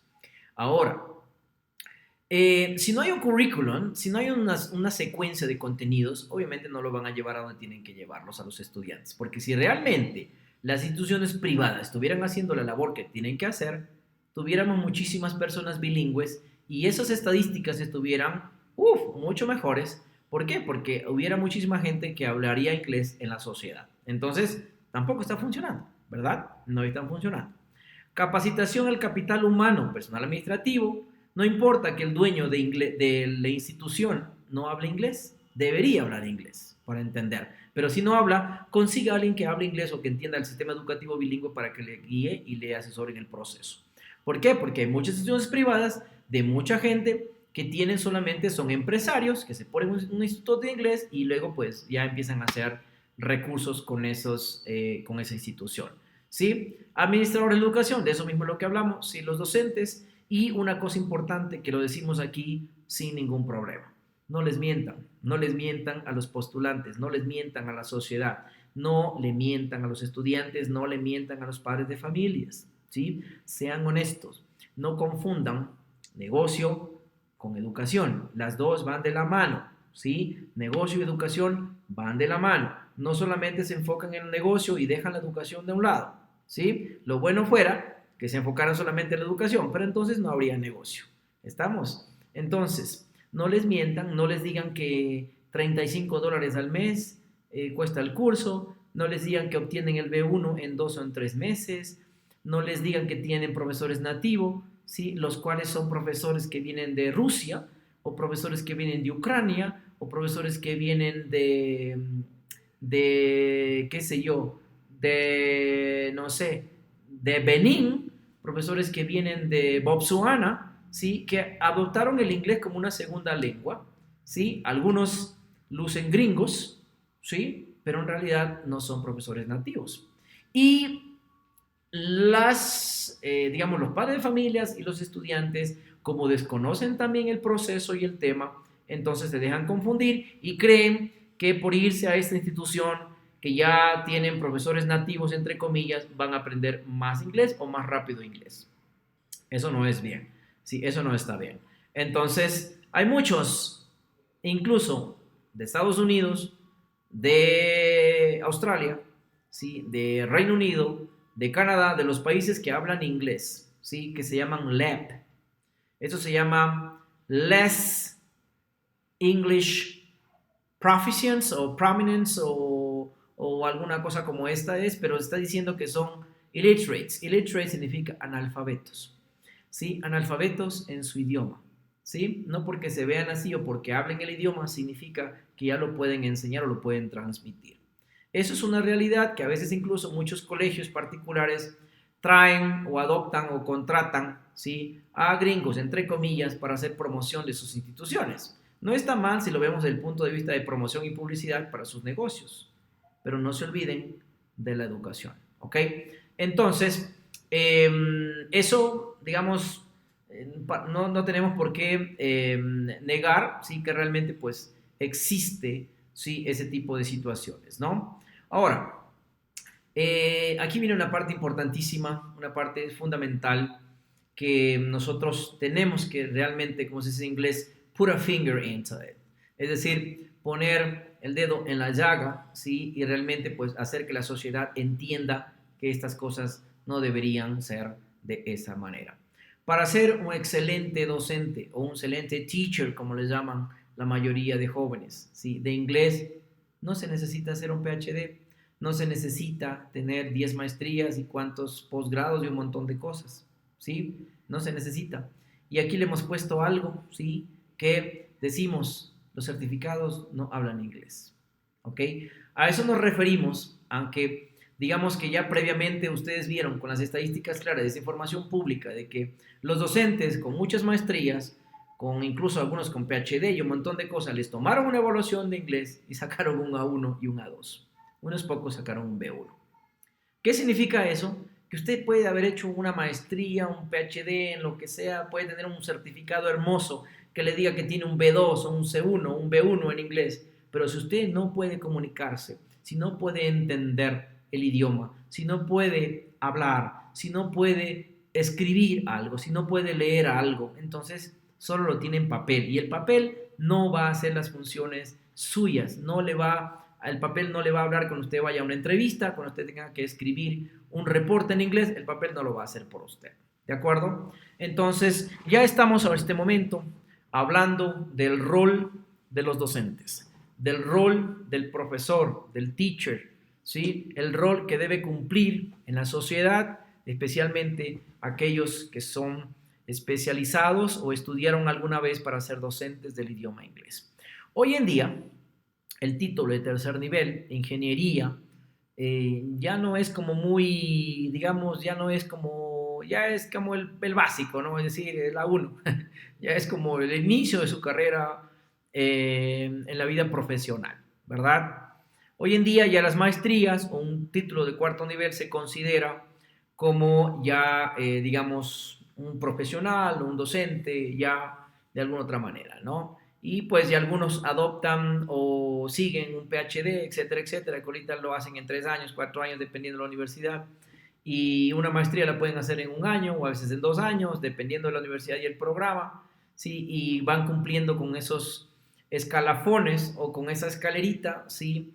Hacia sus procesos de certificaciones en el tema de la docencia. Pero una vez más, tener una maestría, tener un PhD, no garantiza, al menos en idioma inglés, en las otras áreas, pues ya depende de, ¿no? No garantiza el nivel de conocimiento logrado. Es decir, hay personas que tienen maestrías, ¿sí? Pero no son buenos profesores de inglés, ¿ok? Incluso PhD, ¿no? A ver, ¿qué decimos aquí? Aquí está la traducción de un PhD, que es el grado más alto, se supone, ¿no? Un doctor en filosofía es el título más común, ¿sí? O más alto, de más alto nivel, ¿sí? Otorgado, ¿sí? Que básicamente están enfocados a hacer investigación, ¿verdad? Y aquí está en inglés. que lo podemos leer también, o si no, pues léanlo ustedes, ¿no? A Doctor of Philosophy is the most common degree at the highest academic level, awarded following a course of study and research. Es decir, ustedes ya lo tienen acá en español, no tienen que sufrir por la traducción las personas que no hablan inglés. Entonces, si una persona ya alcanza un PhD, no tiene que estar enseñando en la universidad, tiene que estar creando conocimiento, ¿de acuerdo? Tiene que estar transmitiendo ese conocimiento a otros docentes, a otros actores de la sociedad. Pero pues hoy en día igual los PhD están, entre comillas, haciendo investigación en universidades, pero no sé en realidad qué es lo que estarán haciendo por ahí. Ya vamos a hablar un poquito más del tema, ¿no? Recomendaciones. Los docentes no se basan en papeles, necesitan las habilidades primeramente, ¿ok? Habilidades. Reading, writing, listening, speaking, vocabulary, and pronunciation. Son las cosas que ustedes tienen que poner en consideración. En español, para otros que no me entienden en inglés. Reading significa lectura, ¿sí? Es una de las habilidades. Writing es escritura. Listening es saber escuchar, ¿cierto? Y poder entender. Speaking, poder hablar. Vocabulary es vocabulario, ¿sí? Y pronunciation significa pronunciación. Si tienen todas estas habilidades, entonces podemos nosotros decir que esa persona puede tener un certificado B1, un certificado B2, pero que sea real, ¿verdad? Que no sea solamente en papel, que sea una certificación real. Ese docente sí está capacitado para ir a una institución pública y privada y ser profesor o docente de sus hijos, ¿de acuerdo? Luego viene el tema de, bueno, lo ponemos como referencia, ¿no? TKT Exam, que es el que yo les mostré anteriormente, ¿no? Pero pues de alguna otra manera, ¿sí? Esto tampoco es que si no tiene las habilidades, usted no puede hacer este examen, porque tiene que tener las habilidades para poder tomar este examen. Este examen no le enseña el verbo to be, le enseña muchas cosas mucho más importantes, ¿de acuerdo? Entonces, con eso o muchos otros materiales que existen para entender el rol del docente dentro de una clase, ¿sí? Todo lo que hablamos de inteligencias múltiples, clases diversas y un montón de cosas más, sí, eso es lo que necesita el estudiante. Y también conectarse, ¿sí? Conectar, digamos, necesita el docente, ¿no? Y saberse conectar con sus estudiantes, ¿sí? Miren, es una pena que a veces ya se va a terminar el año y el docente ni siquiera el nombre de sus estudiantes se aprende. Ni siquiera el nombre. Ustedes han de decir, pero ¿y qué saco yo aprendiéndome el nombre de los estudiantes? Averigüen, investiguen y verán la importancia, ¿sí? De llamar a un estudiante por su nombre. La importancia de decirle, Pedro, ¿sí? What do you think? ¿Qué piensas? ¿Sí? En vez de decirle, oiga, usted, señor de rojo, ¿qué piensa usted? ¿Sí? Es muy importante porque tenemos que hacer una conexión, tenemos que hacer una empatía para poder entender el background, el antecedente de ese estudiante y poderle transmitir nuestros conocimientos de manera mucho más efectiva. Entonces, hay mucho por aprender, hay mucho, y eso lo podemos hacer con inversión gubernamental, con inversión de las instituciones o con autoeducación. Hoy en día, sí, en el internet hay muchísima información, como esta que vamos a colgarla después, que ustedes ya van a ver o la están viendo en este momento, ¿no? Muchísima información muy valiosa, ¿sí? Muchísima información muy valiosa. No es que toda la información que está en el internet es válida, es fraudulenta, al contrario, todo depende de que usted no sea inmigrante tecnológico y sepa filtrar la información adecuada y siga a las páginas correctas y pueda obtener información muy importante de la internet para su autoevaluación, para su autoeducación. Recuerden, ¿sí? Los títulos obtenidos, las maestrías, los doctorados, no hablan inglés por usted, ¿de acuerdo? Quien va a hablar inglés por usted es usted mismo, ¿de acuerdo? Entonces, vamos a hacer una pequeña referencia muy rápido aquí porque no quiero hablar mucho de este tema, pero sí es importante como una referencia para que especialmente los chicos y los padres de familia entiendan, porque el resto ya me imagino que lo entienden, ¿no? Especialmente los docentes ya lo entienden. A ver, ¿cuántos PhDs tiene el Ecuador en las instituciones? ¿Cuánto gana un PhD? Sí, más o menos dependiendo de los rangos, la categoría y todas las cosas que hay en el sistema de educación en el Ecuador, pueden ganar hasta $5,000, ¿sí? Imagínense, $5,000 mensuales, ¿ok? Eso es como el rango más alto que existe, ¿no? Entonces, digamos que una persona esté en ese rango, ¿sí? Y la pregunta del millón, ¿no? La pregunta de los $60,000, mejor dicho. ¿Cuánto produce un PhD al año? ¿Sí? ¿Cuánto produce? ¿Cuáles son los logros en medicina? ¿Cuáles son los logros en premio Nobel? ¿Cuáles son los logros en música? ¿Cuáles son los logros en economía? ¿Cuáles son los logros en educación? ¿Cuáles son los logros en negocios que ustedes hayan escuchado en los últimos años, o decir, en las últimas décadas, que el Ecuador haya estado liderándolos? Ahí está la pregunta, ¿sí? La respuesta ustedes ya la saben, ¿sí? No tengo para qué decírselas. Lo que quiero hacer referencia un poco más es que tampoco los PhDs en el país del Ecuador están dando el resultado que tienen que dar. Están haciendo investigaciones, sí, que no sé, una investigación puede tomarle 1 año, 2 años, 3 años, 5 años, no hay ningún problema, pero el asunto es que tenga digamos que haya un resultado, ¿ok? El doctor, ¿sí? En filosofía, el doctor significa que les receta, digamos, hace una investigación, le ve cuál es su problema, ¿sí? Y le receta la cura, o por lo menos, pues, le alivia el problema. Pero ¿dónde están las medicinas que nos están recetando los PhDs que están dentro o inmersos en la educación del país, del Ecuador? ¿Sí? Les dejo ahí esa pregunta, que es muy interesante. El rol de los docentes o de los teachers, por Dios, por favor, se sugiere, salgan de su zona de confort, ¿sí? Tienen que ya salir de esa zona de estar yendo a las mismas clases con los mismos currículums o planificaciones que iban hace 5 o 10 años, con el mismo libro y con la misma metodología y con la misma actitud y un montón de cosas que son iguales. Tienen que salir de su zona de confort, tienen que ser un poco más disruptivos, tienen que ser un poco más, digamos, adaptarse a los cambios, ¿ok?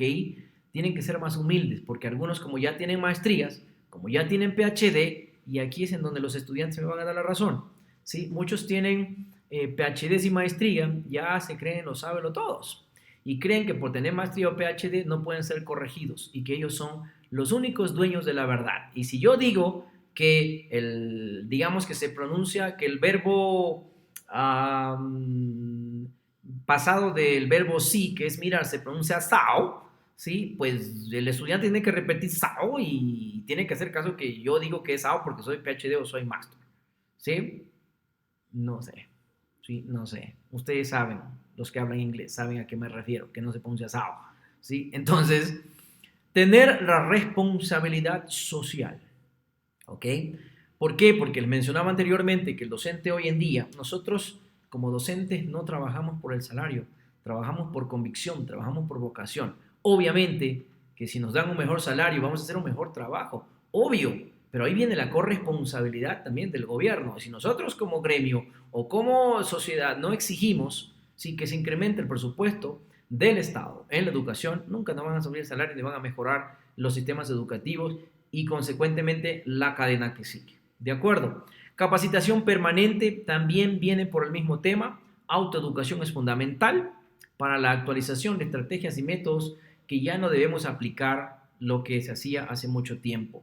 Recuerden, la mayoría, aún todavía en el 2024, la mayoría de docentes del sistema de educación en el Ecuador, el sistema profesores de inglés, estamos hablando, ¿sí? No tienen el perfil, no tienen las competencias, no tienen las habilidades que deberían tener para enseñarles a los estudiantes que van todos los días a las escuelas y colegios y universidades públicas y privadas. Entonces, ese rol de ser más humano a veces es más importante, ¿sí? Y aquí hacemos una pequeña reflexión también, ¿no? A veces corremos por terminar el currículum porque mi institución me exigen o porque el Ministerio de Educación me dice que yo tengo que terminar todito ese montón de páginas y libros y un montón de cosas, ¿no? Y nos olvidamos de la parte más importante en la educación, que es ser humano, ¿ok? Y ya lo mencionamos anteriormente, no queremos llenar libros, ¿ok? Queremos llenar cerebros, ¿sí? Entonces, aquí le dejo la pregunta, ¿sí? La pregunta muy importante que todo docente con conciencia social debería hacerse, ¿sí? Es un juicio de valor, es un juicio de qué estamos haciendo, es un juicio de a dónde queremos llegar y qué es lo que queremos hacer. ¿Vamos a seguir haciendo lo que estamos haciendo o vamos a cambiar el chip y vamos a enfocarnos en algo diferente? ¿Qué tipo de docente quiere ser usted en el futuro? ¿Sí? Usted como padre de familia o usted como docente que me está viendo, ¿sí? O usted como estudiante sabe perfectamente y entiende mejor todavía. ¿Quiere ser el recordado, el odiado o el olvidado? ¿Cuál es el recordado? El docente que usted ve, a pesar de que ya le dio clases hace 10 años, o 5 años, o 20 años, usted lo ve por la calle, ¡oh! El profe X, ¿sí? Hasta del nombre se acuerda, ¿de acuerdo? Y el profe odiado es el que lo ven por ahí y hasta se van por otro lado, ¿no? ¿Sí? Es el que hoy en día, ¿sí? Está en su clase y llega y dice, "Ay, ese, exactamente, ¿ok? Ese es el odiado. Y el olvidado es el que pasa desapercibido, el que llega a sus clases, hace lo que tiene que hacer y se fue, ¿sí? El que normalmente al terminar su curso, al terminar su nivel, su semestre, está buscando a ver qué les toma a los estudiantes de prueba para ver si obtiene al menos una nota para pasar en sus registros, ¿ok? Ese es el olvidado, el que usted nunca se acuerda, el que lo ve por ahí y dice, parece que lo he visto en algún lado, ¿no? Porque de alguna otra manera le queda algo en su cerebro, en la parte de esquimata, le queda grabada una partecita, ¿sí? En la librería enorme que tiene usted en el cerebro, ¿no? Entonces, la pregunta fundamental es, ¿qué tipo de docente quiere ser usted de ahora en adelante? Entonces, estamos hablando ya un poquito, si estamos hablando de temas interesantes del paradigma de la educación en la enseñanza del idioma inglés en el país. Estamos tocando temas importantes como el rol del gobierno, el rol del sistema educativo, el rol de los docentes y ya vamos a tocar el rol suyo como estudiante o como parte de la sociedad. Esta partecita que está aquí es interesante porque decidimos ponerla, ¿sí? Porque dijimos previamente que ya PhD es como el grado más alto o más importante que existe hoy en día en la educación en el mundo, ¿sí? Pero ¿por qué no ir un poquito más allá? ¿Qué nos detiene, ¿sí? ¿Qué nos detiene como sociedad a no crear 3 más letras y crear otro programa que sea más alto o que siga después del PhD? ¿Sí? Yo les pregunto, ¿qué nos detiene? ¿Sí? Porque ya llega el PhD de ahí para allá que estudia, ¿sí? Porque ya se cree, él sabe lo todo, ¿no? De ahí para allá que estudia, ¿sí? En un mundo cambiante, con tantos, más de 8.000 millones de personas, generando millones de bits de información todos los días, ¿sí? ¿Creen ustedes que un PhD ya lo sabe todo? ¿Ya está capacitado realmente para generar un cambio en la sociedad? Yo personalmente no, ¿sí? Pero les dejo ahí la pregunta. ¿Por qué no creamos entonces cosas como estas que me he inventado yo por aquí, ¿no? Por ejemplo, que ya no sea un PhD, ¿no? Después del PhD le toca o puede elegir entre estas carreras, que podría ser un DHP o DHB, que podría ser un Doctor in Human Behavior o un doctor en comportamiento humano. ¿Mm? ¿No suena interesante? ¿No les parece que podría ser muy, muy chévere? Aquí tienen otro que es DMI o DMI, que podría ser un Doctor in Multiple Intelligence, es decir, un doctor en inteligencias múltiples. ¿Ok? Y así podemos entender, ¿sí? Todo lo que está pasando en la sociedad. ¿Por qué el uno anda enojado y el otro anda riéndose hoy en día, ¿no? Eso tiene que ver con las inteligencias múltiples. A ver, y podría también ser otro que está acá, ¿no? DTMS o DTMS. ¿Ok? Entonces, eso podría ser o podría llamarse, ¿no es cierto? Doctor in Teaching Methods and Strategies. Es decir, un doctor en enseñanzas de métodos y estrategias. ¿Ah? ¿No suena chévere? ¿No les parece bonito? ¿Ok? Y el último que me he inventado por acá es un DDC o un DDC que podría ser un Doctor in Diverse Classes o un doctor en clases diversas. ¿No les parece que sería interesante que ya no estaremos, digamos, no estemos estancados solamente en un PhD y que podamos seguir avanzando en la educación? ¿Mm? Porque hoy en día, con las facilidades que hay de procesos digitales y todo, a los 30 años ya puede ser tranquilamente un PhD, ¿sí? Y de ahí para allá, ¿qué va a hacer? Se va a quedar con esa, va a entrar otra vez a la zona de confort y no va a querer salir de ahí porque ya supone que no tiene más que estudiar a futuro. Piénsenlo, ¿sí? Piénsenlo, especialmente los gobiernos, ¿sí? Que ya es hora de generar otros programas que vayan más allá de un PhD. ¿De acuerdo? Aquí estamos una vez más con el tema de evaluación docente. Solamente quiero hacer una pequeña situación aquí para hacerles acuerdo, ¿no? Hacerles acuerdo, ¿sí? La evaluación docente que tomaron en el año 2010 para estos docentes, lo sacamos de aquí en una publicación que ha hecho este diario Primicias y lo publicó el 20 de abril de 2014, 20 de abril de 2014, ¿sí? Recientemente. Entonces, pues ustedes ven aquí, ¿no es cierto? 9.624 docentes que fueron eh, evaluados, ¿sí? Evaluados, y de aquellos 2.715 alcanzaron el B2, 2.715. 6.904 profesores o docentes tienen un nivel de suficiencia o un nivel A1 o un nivel A2. Docentes públicos y docentes privados, ¿ok? Entonces, una vez más, una pequeña situación aquí, ¿sí? De que el docente tiene que hacer un cambio, ¿sí? Tiene que hacer un cambio y tiene que hacer un cambio urgente. Si no cambia el docente, si no cambia el sistema y si el gobierno no provee, ¿sí? Lo necesario, pues jamás la sociedad va a cambiar. A pesar de que el idioma inglés es muy joven en el Ecuador, entonces pues los cambios se pueden hacer y se pueden hacer a tiempo, ¿de acuerdo? Ahora, ya estamos hablando la última parte que es la responsabilidad social, es decir, la responsabilidad de los padres, la responsabilidad de los estudiantes, la responsabilidad de todos nosotros como sociedad, ¿sí? A ver, miren ustedes aquí este gráfico, ¿no? Dice most spoken language in real life, ¿ok? El idioma más hablado en la vida real hoy en día, ¿sí? Y primerito está el idioma inglés, ¿de acuerdo? El idioma inglés, segundo el mandarín por población, más no porque está el idioma mandarín hablando en Ecuador, en Bolivia, en Perú, en Chile, en otros lados, ¿no? Hindi por población también. Hindi es el idioma de la India. Spanish o español por población también. Toda la franja de Latinoamérica, Centroamérica y el Caribe, algunos países también hablan español e incluso hasta en Guinea Ecuatorial se habla español, ¿no? Y tenemos esto acá por población también. Pero el idioma inglés es el idioma internacional el que se está liderando. Entonces, aquí hablamos de la competitividad internacional que usted quiere tener.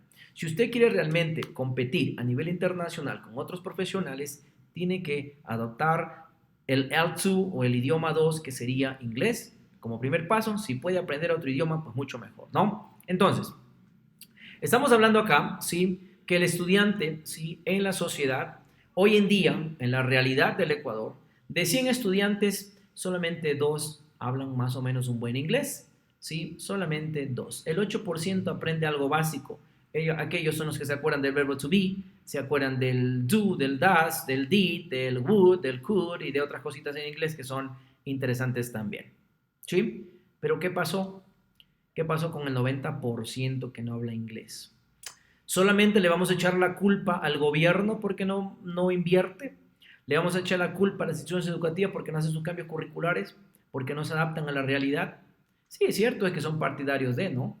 ¿Le vamos a echar la culpa al docente? De tantos docentes que hemos tenido en nuestra vida universitaria, ¿toditos los profesores de inglés fueron malos? Eso es lo que van a decir. No es verdad. No es verdad. ¿Sí? Somos corresponsables del aprendizaje. ¿De acuerdo? Y usted, el docente, ¿sí? Le va a dar la guía para que usted aprenda. ¿Sí? No le puede con un memory flash, ¿sí? Poner el idioma, ¿sí? Porque si fuera así, yo ya fuera millonario. ¿Sí? No fuera, esa no es la situación.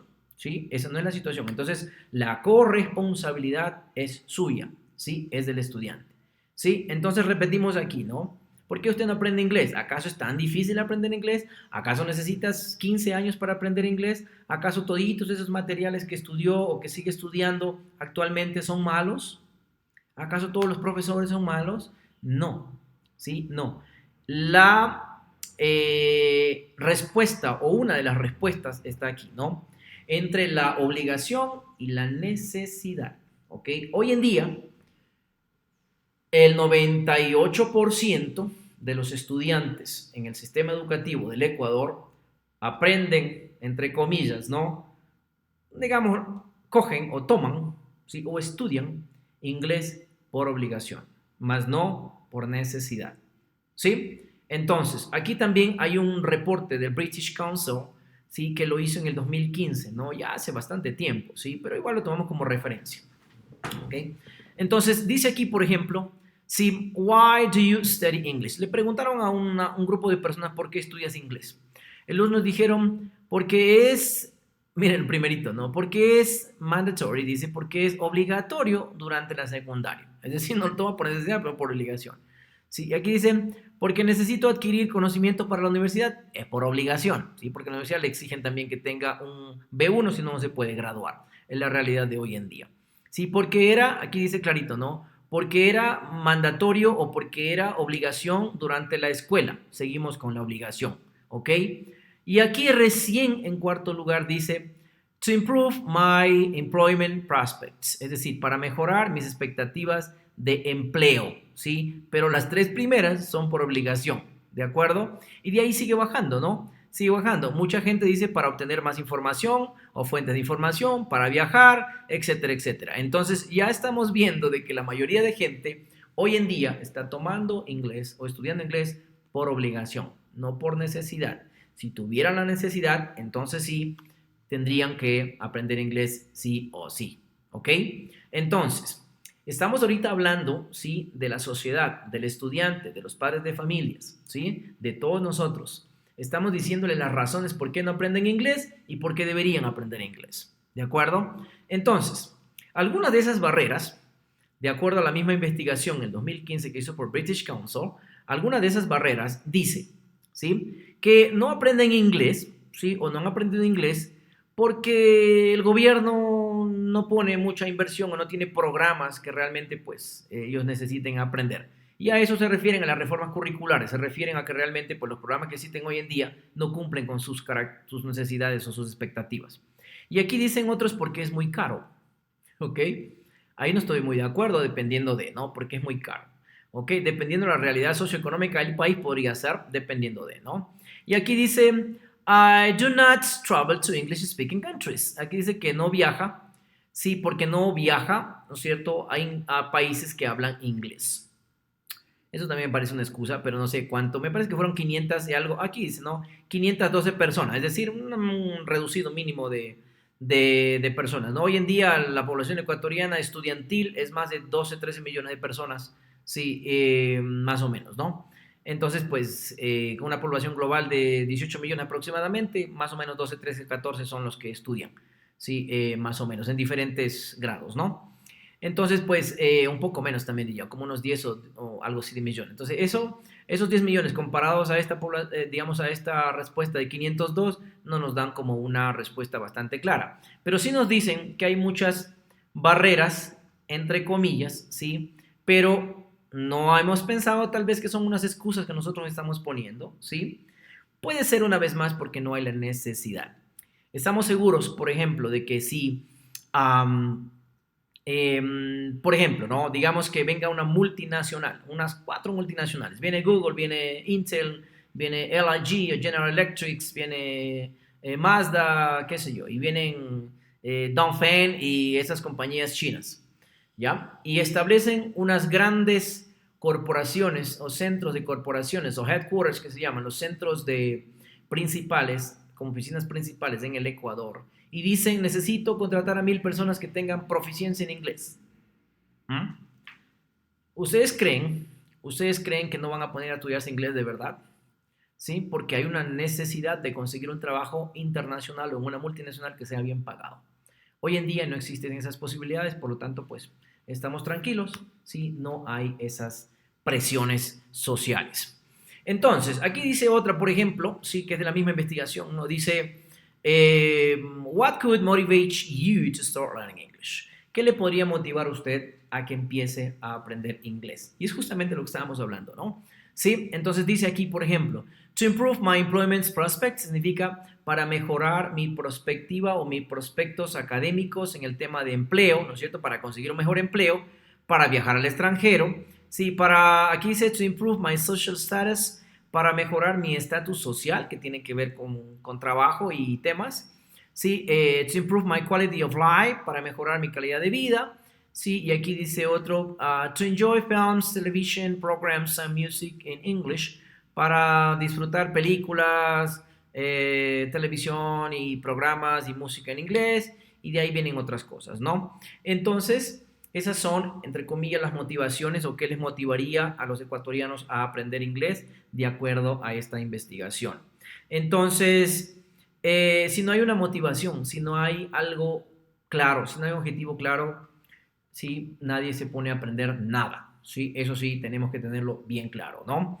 Seguimos por aquí, ya estamos finalizando, ¿sí? Estamos finalizando esta charla, este talk, este webinar, ¿sí? Y vamos a hablar ahorita un poquito, ¿no es cierto?, de lo que los estudiantes desconocen, ¿sí? Que es muy importante que también el inglés le abre muchas puertas a nivel internacional, ¿sí? Entonces, hay muchas becas, hay muchas informaciones, pero primero el estudiante no accede o no conoce de ellas porque no se registra esas páginas que están en inglés, porque obviamente, ¿para qué si no entiende el idioma que va a ser esa página las publicaciones? Entonces, si no accede a esas páginas, ¿sí?, de organizaciones internacionales, embajadas, consulados, etcétera, etcétera, gobiernos extranjeros que dan becas para diferentes áreas, ¿no? Entonces, pues nunca nos va a llegar la información. Y si nos llega, no podemos aplicar porque no cumplimos con el requisito que es hablar o comunicarse en inglés. ¿De acuerdo? Entonces, algunos también creen que la educación en el país, en el Ecuador, es gratis, ¿sí?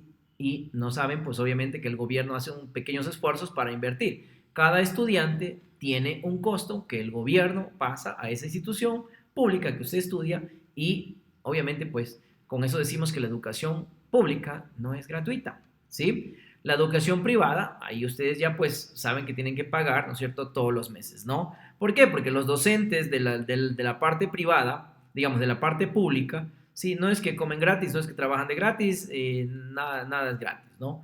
Entonces, pues ahí tienen una cuestión que también es importante a veces hacerles como un acuerdo a los estudiantes del sector público a que aprovechen la situación y si tienen pues 20 horas de inglés, aprovechenlas, ¿ok?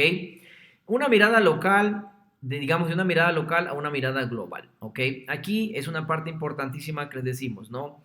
¿Qué tipo de profesional quiere usted ser cuando se gradúe de la universidad? ¿Sí? ¿Quiere ser una persona que piense localmente? ¿Quiere ser una persona conformista? ¿Quiere ser un mediocre? ¿Quiere ser un robot? ¿Quiere ser un empleado de por vida? ¿Quiere ser uno más o quiere marcar la diferencia?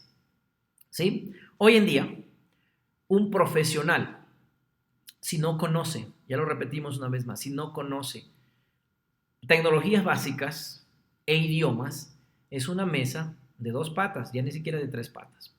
Por lo tanto, para ser competitivos, ¿sí?, en un mundo globalizado, interconectado, ¿ok?, necesitamos equiparnos con la mayoría de habilidades blandas, con la mayoría de herramientas tecnológicas. Eso nos va a llevar a ser profesionales competitivos en un contexto internacional o un mundo globalizado. ¿De acuerdo? Entonces, ya depende de usted si quiere ser uno más o quiere ser diferente. ¿Ok? Entonces, aquí vemos brevemente sí, la importancia de hablar inglés, que es parte, ¿no es cierto?, como ser parte de una asociación global. Aquí lo dice un reporte muy serio, ¿no es cierto?, que hablar inglés te abre las puertas del mundo, te abre oportunidades, ¿sí? Te da acceso a la información. La mayoría de información que está en la internet está en inglés, porque digamos, los países que más producen, ¿sí?, conocimiento y lo cuelgan en el internet son de habla inglés. Entonces, o habla inglesa. Entonces, un salario más altos, obviamente, sí, salarios más altos, oportunidades educativas, hablamos de becas, sí, obviamente, pues hablamos de todas esas, ¿no? Independencia del mercado laboral, el mercado local, etcétera, etcétera. Y bueno, ustedes pueden leer ahí ya todo el tema de la importancia de hablar inglés. Entonces, el inglés y la economía juegan un rol fundamental hoy en día.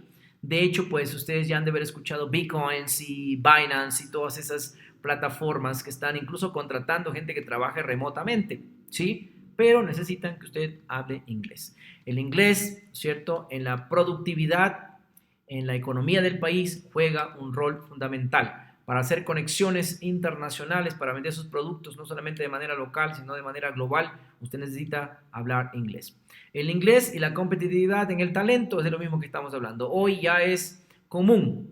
ChatGPT o ChatGPT, inteligencia artificial, estamos hablando de un montón de herramientas que hoy en día han sido creadas en inglés y si usted utiliza la versión en español no es lo mismo que utilizar la versión en inglés. E incluso cuando usted hace una búsqueda de manera digital en Google o en cualquier buscador que ponga, si usted ponga, qué sé yo, puede poner allí, qué sé yo, becas en Ecuador, a ver, y viene el número de resultado, no le van a salir, qué sé yo, 500,000.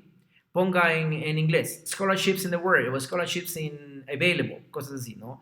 Becas disponibles, y le van a salir millones, ¿ok? Entonces ahí usted ya está viendo, sí, que la información que está en redes sociales o en la internet es muchísimo. Y aquí hay una pequeña referencia que son números macros, que vamos a hacer nada más una referencia rapidito, ¿no? Miren, 5.16 mil millones de usuarios en el Internet, ¿no? Es decir, más de 5.000 millones de usuarios en el Internet, hoy en día, ¿no? De la población global que está ya 8.000 y algo, ¿no? 8 punto y algo está. 8.000 millones y algo de habitantes, o 8 billones, como quieran llamar, ¿sí? Entonces, en el mundo se genera 2.5 quintillones de bytes al día, ¿ok? 2.5 quintillones de bytes al día. A ver, matemáticos que están viendo, saquen las cuentas, ¿no?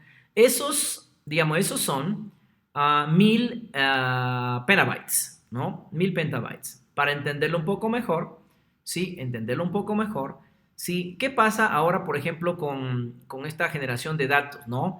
De acuerdo a esta estadística que se llama Estadística Digital Economy Compass, ¿no? El mundo generó 33 zettabytes de datos en el 2018, son las últimas informaciones que encontré. Pero, como tal, aquí abajo están las cifras ya un poco más entendibles, ¿sí? Que, por ejemplo, esto equivale, ¿sí?, a 660.000 millones de discos de Blu-ray, a las personas que entienden lo que es un Blu-ray, 33 millones de cerebros humanos, que eso creo que la mayoría lo entendemos, cuánta información puede almacenar un cerebro humano, y 330 millones de discos duros de los más grandes del mundo, que son como los que ustedes están viendo más o menos detrás de esta pantalla, ¿no? Y para finalizar, sí, yo creo que la mayoría de personas entienden que es un gigabyte, ¿no es cierto? Un gigabyte. Porque, por ejemplo, a ver, ¿dónde está mi memory flash por aquí? Sí, miren, eso es un memory flash, ¿no? Que todo el mundo, la mayoría lo tiene hoy en día, ¿sí? Y pueden hacer una referencia. La idea es hacerlo un poco pedagógico para que la mayoría de gente entienda, los que van a ver este video. Este, por ejemplo, tiene, qué sé yo, 32 gigabytes, ¿ok? Y aquí puedo meter muchísima información. Si hablamos de un teléfono celular, si un teléfono celular puede ser que tenga 120, 500 gigabytes, etcétera, etcétera. Y ustedes ya van haciendo la comparación, ¿no? ¿Cuánta información pueden almacenar en un dispositivo tan pequeño como esto? ¿Sí? Y comparan con esto que está acá, ¿no? 150 trillones. 150 trillones de gigabytes. ¿Ok? 150 trillones de gigabytes hasta el año 2018. 19, 20, 21, 22, 23, 24, muchos años más. ¿Cuántos millones de gigabytes más habrá? O no sé si habrá algún zettabytes o alguna otra cosa. Terminamos con esto. El reconocimiento. Sí, hay que reconocer también, aparte de los gobiernos que han intentado hacer muchas cosas buenas por la educación bilingüe del país, también hay organizaciones importantes que están poniendo el dedo en la llaga y están tratando de apoyar a la educación del Ecuador y están creando espacios como estos para que la gente se informe, para que conozca un poquito los antecedentes y hacia dónde deberíamos ir, para que conozca las falencias y posibles soluciones a estos problemas latentes en la educación de Latinoamérica, del mundo y en este caso puntualmente del Ecuador. Entonces tenemos que hacer un reconocimiento a ciertas organizaciones que hacen el proceso un poco más llevadero. El Departamento de Estado de los Estados Unidos, a través de la Embajada y Consulado de los Estados Unidos, es una organización que siempre está apoyando muchísimo a la enseñanza del aprendizaje del idioma inglés. Tienen unas becas que se llaman College Horizons, que era para aprendizaje del idioma inglés gratuito en los colegios. También hay becas importantes para los docentes a través de una comisión Fulbright. También tienen importantísima información para jóvenes, por ejemplo, programas como SUSI, programas como Wildlife, programas como para emprendedores, programas como tienen otro programa que se llama Jóvenes Embajadores, tienen, bueno, programas muy importantes, sí, que hay un programa que se llama Ecuador Habla Inglés, que es auspiciado por el gobierno de Estados Unidos, en donde están tratando de hacer que los profes al menos alcancen el B2, ¿no? Entonces, el Departamento de Estado, a través de la Embajada y Consulado de los Estados Unidos en el Ecuador, está haciendo una labor increíble desde hace mucho tiempo. Sí, yo puedo dar fe de eso porque yo he sido soy ex becario del gobierno de los Estados Unidos, en donde hice un curso súper importante en la Universidad de Oregon, en la Universidad de Estados Unidos de Oregon. Hice recientemente, bueno, he sido beneficiario de varias cosas, he sido mentor de un programa que se llama Jóvenes Embajadores, entonces conozco bastante bien los programas que tienen y ustedes pueden averiguarlos en la página oficial del Embajado Consulado en el Ecuador. ¿Por qué? Porque son reales y son cuestiones, digamos, que están allí latentes, pero obviamente si usted no sabe inglés no va a poder aplicar a la mayoría de esos, ¿no? Hay INED International Education, que es nuestra institución, que estamos comprometidos con la educación y comprometidos, ¿sí?, con informar y con hacer este tipo de webinars para que obviamente la sociedad se informe un poco más de estas situaciones. Cambridge Assessments o Cambridge University Press, que viene haciendo una labor increíble con el entrenamiento para docentes de manera gratuita hace muchísimo tiempo con el grupo Books and Beats y otras organizaciones.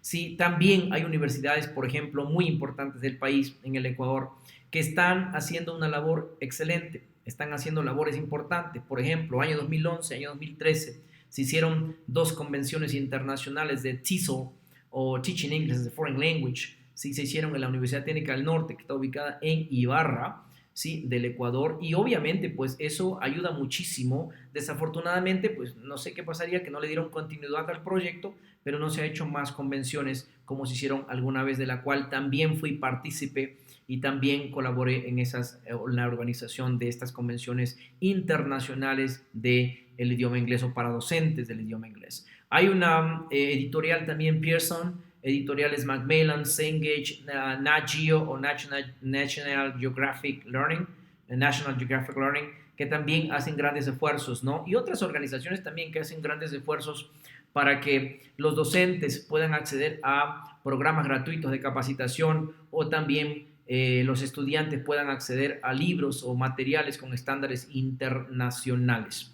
Y también, aquí hay un jalón de oreja para ciertas organizaciones y ustedes ya van a saber por qué, ¿ok? Organizaciones internacionales, organismos internacionales que de alguna u otra manera tienen, ¿sí?, relación o deberían tener un vínculo directo con la educación, ¿sí?, especialmente con la educación bilingüe, ¿sí?, son estos: Banco Mundial, que se han de ver escuchados, ONU, Naciones Unidas, el Banco Interamericano de Desarrollo. ¿En dónde está el desarrollo si no invertimos en educación? ¿Sí? Y si la invierten, ¿en dónde está? Que se refleje, que se vean los resultados. El Banco Interamericano de Desarrollo, ese es el BID, este que era el Banco Internacional de Reconstrucción y Fomento, alguna cosa así. Este es el Banco Interamericano de Desarrollo, el Fondo Monetario Internacional, organizaciones para el comercio, y aquí dice Organización para la Cooperación Internacional del Desarrollo. Si no hay inversión en educación, no hay cooperación internacional, no hay desarrollo de los pueblos. Entonces la pregunta es, ¿qué están haciendo estas organizaciones? Si echamos solamente un vistazo a una de las más grandes, que normalmente es las Naciones Unidas, vemos, por ejemplo, el tema del presupuesto que ellos manejan, ¿no? Ven aquí ustedes el presupuesto. Esto también ya son datos un poco más, no son actuales, ¿no? Pero bueno, sí, igual tenemos datos por aquí. Presupuesto en total de Naciones Unidas, 49 mil millones de dólares, ¿no? De los cuales estas son las agencias en las cuales se va la mayoría del presupuesto. Dice aquí, ¿no es cierto?, que el 18.2%, ¿sí?, se va para el mantenimiento de la paz global. Eso es lo que dice ahí. No sabemos qué es lo que hacen con ese dinero. El segundo que está por acá, ¿no?, dice Organización de Naciones Unidas, o la ONU, que este es como tal, ¿no es cierto?, en donde pues ya ustedes conocen del tema, ¿no? El tercero es UNICEF, que se han de haber escuchado UNICEF, ¿no es cierto?, que es Fondo de las Naciones Unidas para la Infancia, es decir, para apoyar a los niños, a la nutrición, a todo ese tipo de cosas, ¿no? Pero no es solamente alimentar al niño, no es solamente alimentar a la madre, hay que educarlo, ¿ok? Hay que educarlo. Y bueno, si van las cuestiones de la mano, pues, o sea, de nada sirve una persona alimentada, bien robusta e ignorante, ¿sí? No tiene sentido, ¿ok?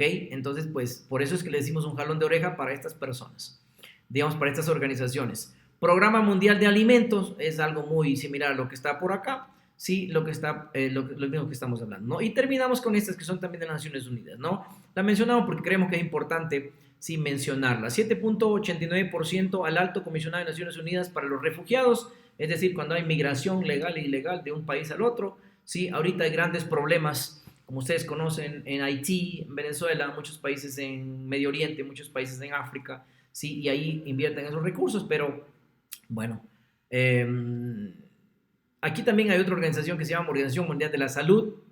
Igual, ¿sí? Igual, de nada me sirve estar sano si soy ignorante.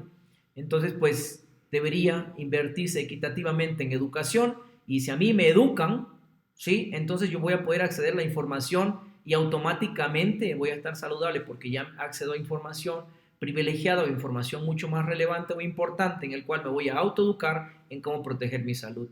Sí, es mi comentario personal. Organización Internacional para los Migrantes. Acá tienen la UNESCO, que es la Organización de las Naciones Unidas para la Educación, Ciencia y Cultura. Escuchemos otra vez. Organización de las Naciones Unidas para la Educación, Ciencia y Cultura. ¿Cuándo han escuchado ustedes un programa en el Ecuador auspiciado por la UNESCO? ¿Cuándo han escuchado ustedes un programa de Ecuador Bilingüalízate? Aprende inglés auspiciado por la UNESCO. Ni lo escucharán, creo, ¿no? Pero bueno, Organización Mundial del Comercio. El comercio tiene mucho que ver con el aprendizaje del idioma inglés y la FAO, que es Organización de Naciones Unidas para la Alimentación. Entonces, por eso les decimos un jalón de oreja para ellos y terminamos con el jalón de oreja para estas otras organizaciones también. Y con esto ya finalizamos nuestra charla o nuestro webinar. Hay organizaciones internacionales, por ejemplo, como la Organización Mundial del Trabajo, ¿sí? Organización de Telecomunicaciones, Organización de Meteorología. Bueno, en todas estas organizaciones que ustedes ven aquí, se necesita inglés para poderse comunicar con el mundo, ¿sí? Para poder generar proyectos para un bien común, ¿no? Para poder generar investigaciones, ¿sí? Pero esas organizaciones no hacen nada, ¿sí? Por invertir en educación o en educación de enseñanza-aprendizaje del idioma inglés y obviamente pues sí, ellos saben por qué no lo hacen. Y terminamos con un tema que a muchos probablemente les va a no gustar mucho, ¿no? Pero hay que decirlo, ¿no? Independientemente guste o no les guste, las cosas hay que decirlas como son, ¿sí? Y de eso pues, y por eso nos caracterizamos también nosotros, aunque muchas cosas las omitimos por cuestiones de... Aquí hay dos temas de religión, ¿no? Ustedes saben que hay hinduismo, catolicismo, judaísmo y un montón de cosas, ¿sí? Ahí hay cristianismo, ¿sí? Y esta organización, ¿no es cierto? Digamos, acá es un catolicismo, acá son cristianos, ¿sí? La iglesia de los santos de los últimos días, en unas investigaciones que hicimos, ¿sí? De manera digital, ¿sí? Vemos que es digamos, es la iglesia más rica del mundo y que tiene aproximadamente 600 millones de personas que les contribuyen todos los meses. 600 millones de personas. Y estas personas, estoy casi seguro que hacen el tema del diezmo, ¿no? Entonces eso significa que imagínate solamente que le den $1, ¿sí? Cada persona que no es la realidad global, ¿sí? Recogen 600 millones de dólares cada mes. Sí, pero no es la verdad. Sabemos que hay personas que dan 100, 200, 300, 1000, $2000 al mes. Entonces están recogiendo miles y miles de millones de dólares al mes.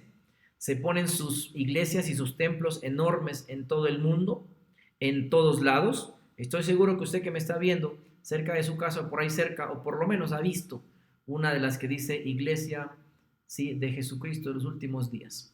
¿Sí? Eso es de esta organización, ¿sí? La cual es la más rica del mundo. La pregunta clave aquí es, ¿qué han hecho ellos o qué están haciendo ellos para educar a las personas en el tema que no sea religioso? ¿Sí? ¿Qué ha hecho esta organización? ¿Cuántos proyectos o inversión ha puesto en el tema de enseñanza-aprendizaje del idioma inglés en cualquier país? No van a encontrar esa información porque nunca lo han hecho según los datos que encontramos, ¿no? Y terminamos con esto que es la Iglesia Católica, el Vaticano, como ustedes conocen, Iglesia Cristiana, que estoy más que seguro también cerca de sus barrios o sus ciudades encuentran una iglesia cristiana, ¿sí? Que normalmente pues, se reporta a la curia de su país o su ciudad y eso pertenece al Vaticano. ¿Cuánto dinero no tienen y qué han hecho o qué proyectos o qué gestión han hecho por mejorar la educación de los países? Pues ustedes ya saben las respuestas. ¿Cuántos proyectos ha financiado el Vaticano, ¿sí?, para la enseñanza-aprendizaje del idioma inglés en el Ecuador o en cualquier parte del mundo? Ustedes ya saben la respuesta, ¿no? Las conclusiones son, si nosotros como sociedad no aportamos de alguna u otra manera, ¿sí?, a cambios profundos, a sugerencias para que las que no conocen o se hacen los que no conocen, inicien estos procesos de cambios en la sociedad, pues no vamos a cambiar. Estamos haciendo un pequeño aporte, ¿sí?, en la educación, en el paradigma de la enseñanza del idioma inglés en el país, y hemos tocado también parte de Latinoamérica y el mundo, ¿sí?, y vemos que son problemas muy similares. Problemas muy similares que no van a cambiar si nosotros como sociedad no exigimos cambios, ¿sí? Y esos cambios deben realizarse primeramente en el gobierno, que el gobierno primerito tiene que entender lo que ya dijimos anteriormente, ¿sí? Si gente del gobierno no habla inglés, no entiende qué es lo que está haciendo ni lo que tiene que hacer. Por lo tanto, partimos desde allí, ¿no? A los ministerios, a la asamblea, ¿sí?, a las reformas, ¿sí?, y a las instituciones y a los docentes, ¿sí? Después de eso, obviamente, las instituciones tienen que hacer sus cambios, aplicar los cambios, generar las necesidades, generar oportunidades para que los estudiantes se sientan motivados y tengan una necesidad para aprender el idioma, ¿sí? Y darle sostenibilidad a esos proyectos, ¿de acuerdo? Los docentes, ya los dijimos, públicos y privados, a actualizar sus conocimientos, ¿sí?, a conectarse mejor con nuevas herramientas, nuevas metodologías, nuevas cosas que le lleve a usted a no ser el odiado ni el olvidado, sino el docente recordado. Y recuerden que trabajamos por vocación, no por obligación, ni tampoco por el salario, ni nada de estas cosas, ¿no? Entonces, y ya nos queda a nosotros como sociedad, sí, a nosotros también ser conscientes de si queremos ser profesionales competitivos en un mundo globalizado e interconectado, tenemos que nosotros autoeducarnos y no esperar que el gobierno o las instituciones nos den todo, ¿sí? Ya depende de nosotros. Hay muchísima información en la internet, muchísima información, ya vimos datos también previos, hay muchísima información. Entonces, eso significa, ¿sí?, que usted tiene las herramientas, si tiene acceso obviamente a tecnologías, en vez de andar haciendo otras cosas en redes sociales que no le aportan nada a su profesionalismo, a sus vidas, pónganse a estudiar algo que se llama tecnologías y algo que se llama idiomas, especialmente inglés, y con eso seremos competitivos y saldremos de esa zona de confort y haremos mejores cosas para nosotros y mejores cosas para nuestras nuevas generaciones. Terminamos con la frase célebre de Albert Einstein, ¿sí? En un mundo globalizado e interconectado, si nosotros no nos ajustamos a los cambios, realmente nos quedamos ahí. Entonces, Albert Einstein dijo que la especie que sobrevive no es la más fuerte, sino la que se adapta a los cambios globales, ¿ok? Y decimos nosotros, ese es nuestro lema, ¿sí? Decision, knowledge, success. Decisión, conocimiento y éxito. Si tomamos una decisión y empezamos a hacer cambios o empezamos a aprender inglés o empezamos a aprender otros idiomas o tecnologías, eso nos va a llevar a obtener conocimiento. Ese conocimiento nos va a llevar al éxito, ¿sí? Y ese éxito nos hace parte de una globalización e interconexión, ¿sí?, con todo lo que conlleva, ¿no? Nosotros somos... Perdón, y le pauso esto de aquí. Nosotros somos INED International Education y estamos comprometidos con la educación global, con la educación latinoamericana, y estamos haciendo este aporte para que de alguna otra manera a todos los involucrados, a todos los mencionados en este video, puedan tomar cartas en el asunto, y estamos seguros que mucha de la información que se dio aquí les va a servir. Y si hacen cambios drásticos, cambios profundos, ¿sí?, para una mejor educación, entonces pues la tendremos a un futuro. Muchas gracias por ver el webinar y hasta el próximo.